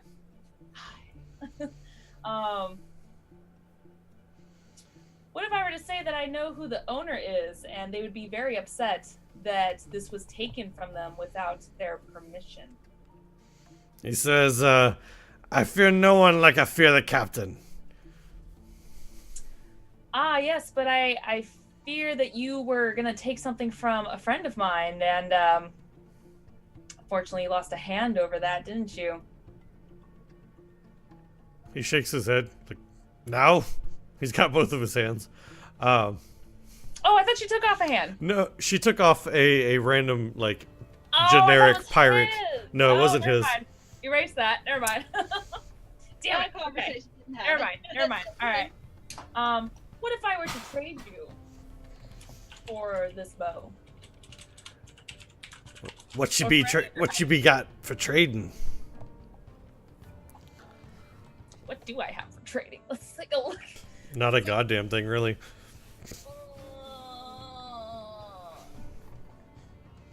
What if I give you a week's worth of my grog?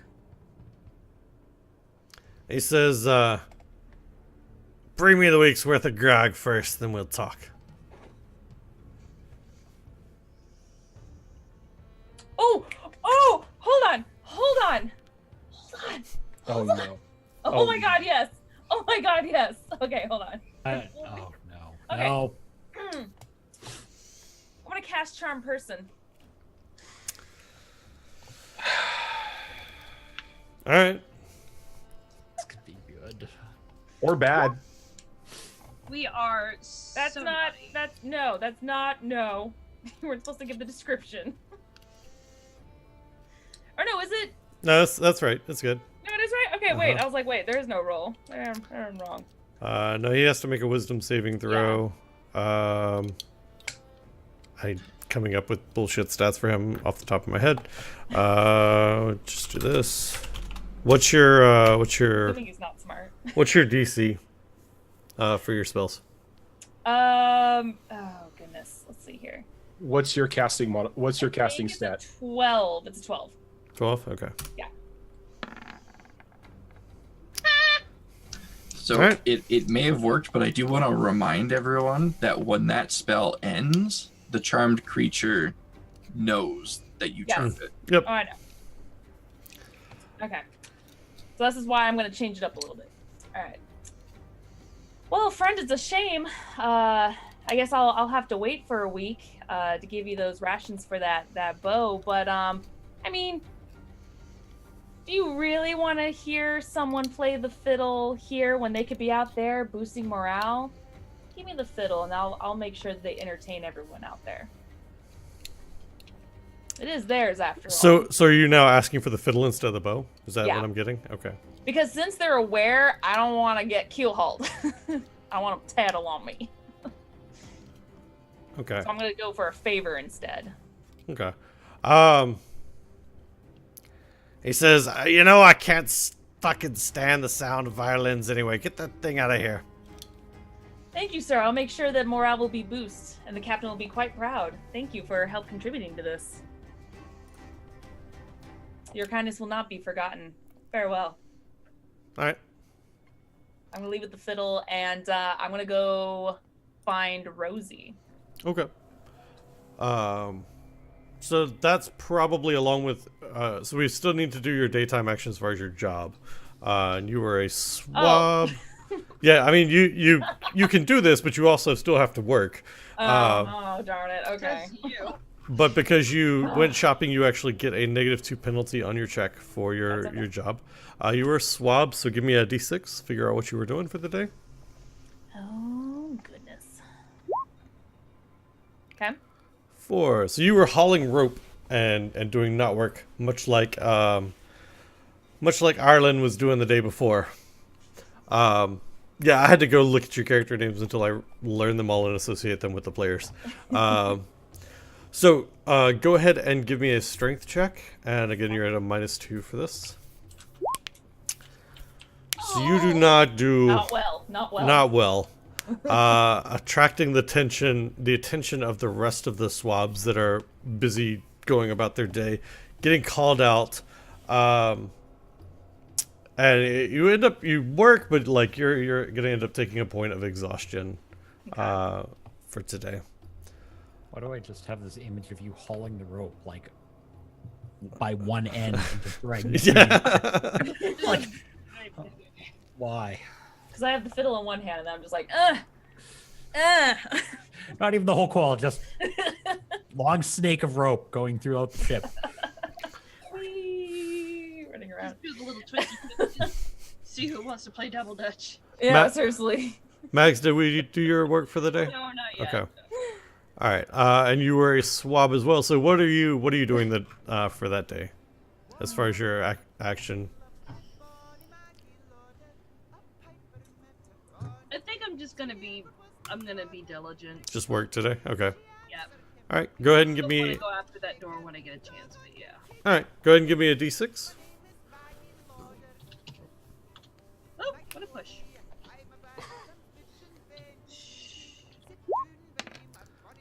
So you are out there with Jenka hauling rope, and even just like you could tell that she is slack, and you were giving her like dagger eyes, like you were making my job fucking harder. What is wrong with you? Give me a strength check, please. I'm gonna Oh my laugh if it's low. gravy. I'm gonna laugh. Laugh at me.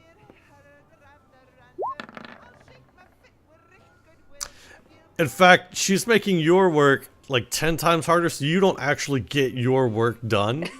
And you were also Fiddle! going to be taking a point of exhaustion. Oh, I just got rid of that. You are now Love back to it. 2. All right, Taco. I'm not letting this go. What are you doing for your daytime action? Toka's gonna work diligently. He's got a plan now. Okay. Go ahead and let's figure out what you're doing for the day. Go ahead and give me a d6. 3.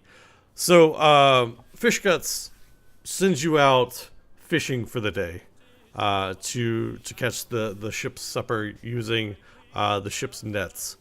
Go ahead and give me a survival check with a +4. And I am proficient. Doesn't matter. Doesn't 'cause matter. They're both old. So 15. All right, so that's fine.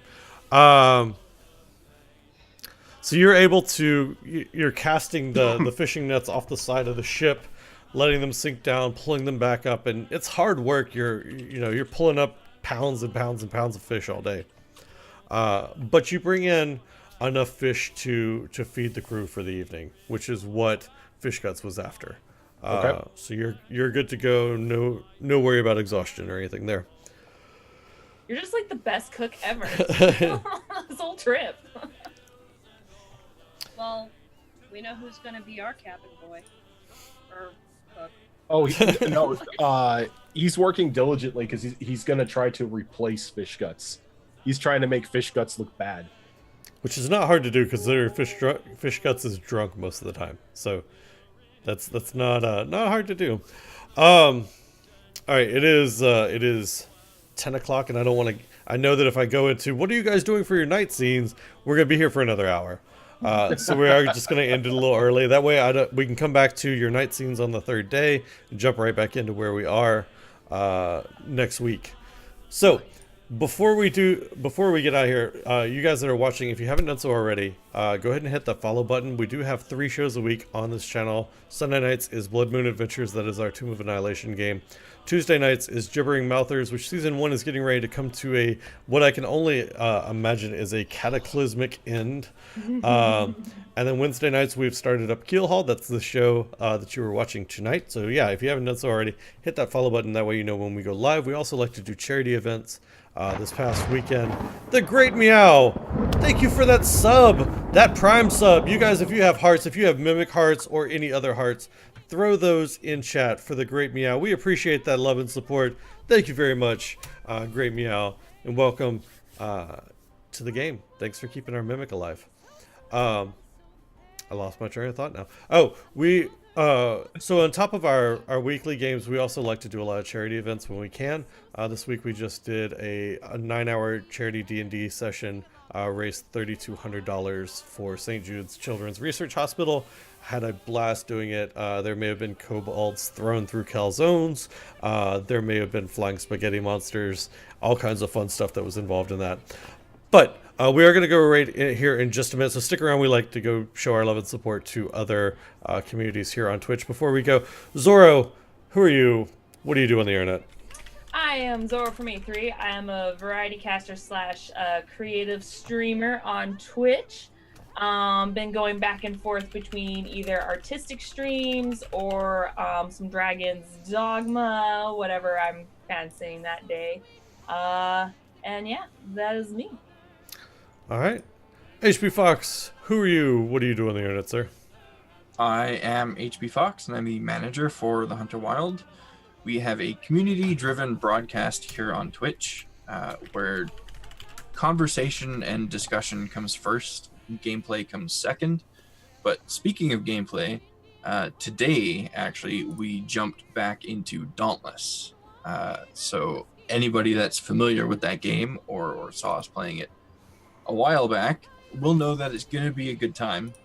And I have also been informed that we have like 1 billion friggin' Dauntless codes to give away as well, because the CEO of Phoenix Labs is generous as fuck.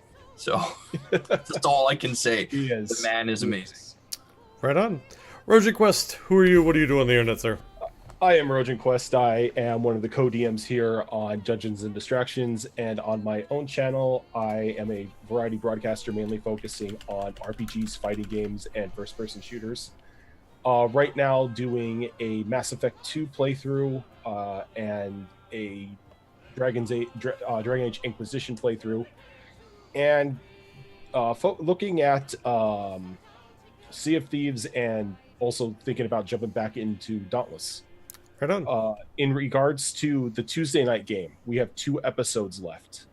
So these next 2 episodes are going to be the final episodes for season 1, and they are going to be fully action-packed. Right on. Mags, who are you? What do you do on the internet? I am a hybrid magpie. I am primarily a creative caster here on Twitch. I do emotes, overlays, channel art, little stuff like that, and every once in a blue moon we play the occasional video games. Right on. Ravenslark, who are you? What do you do on the internet, sir?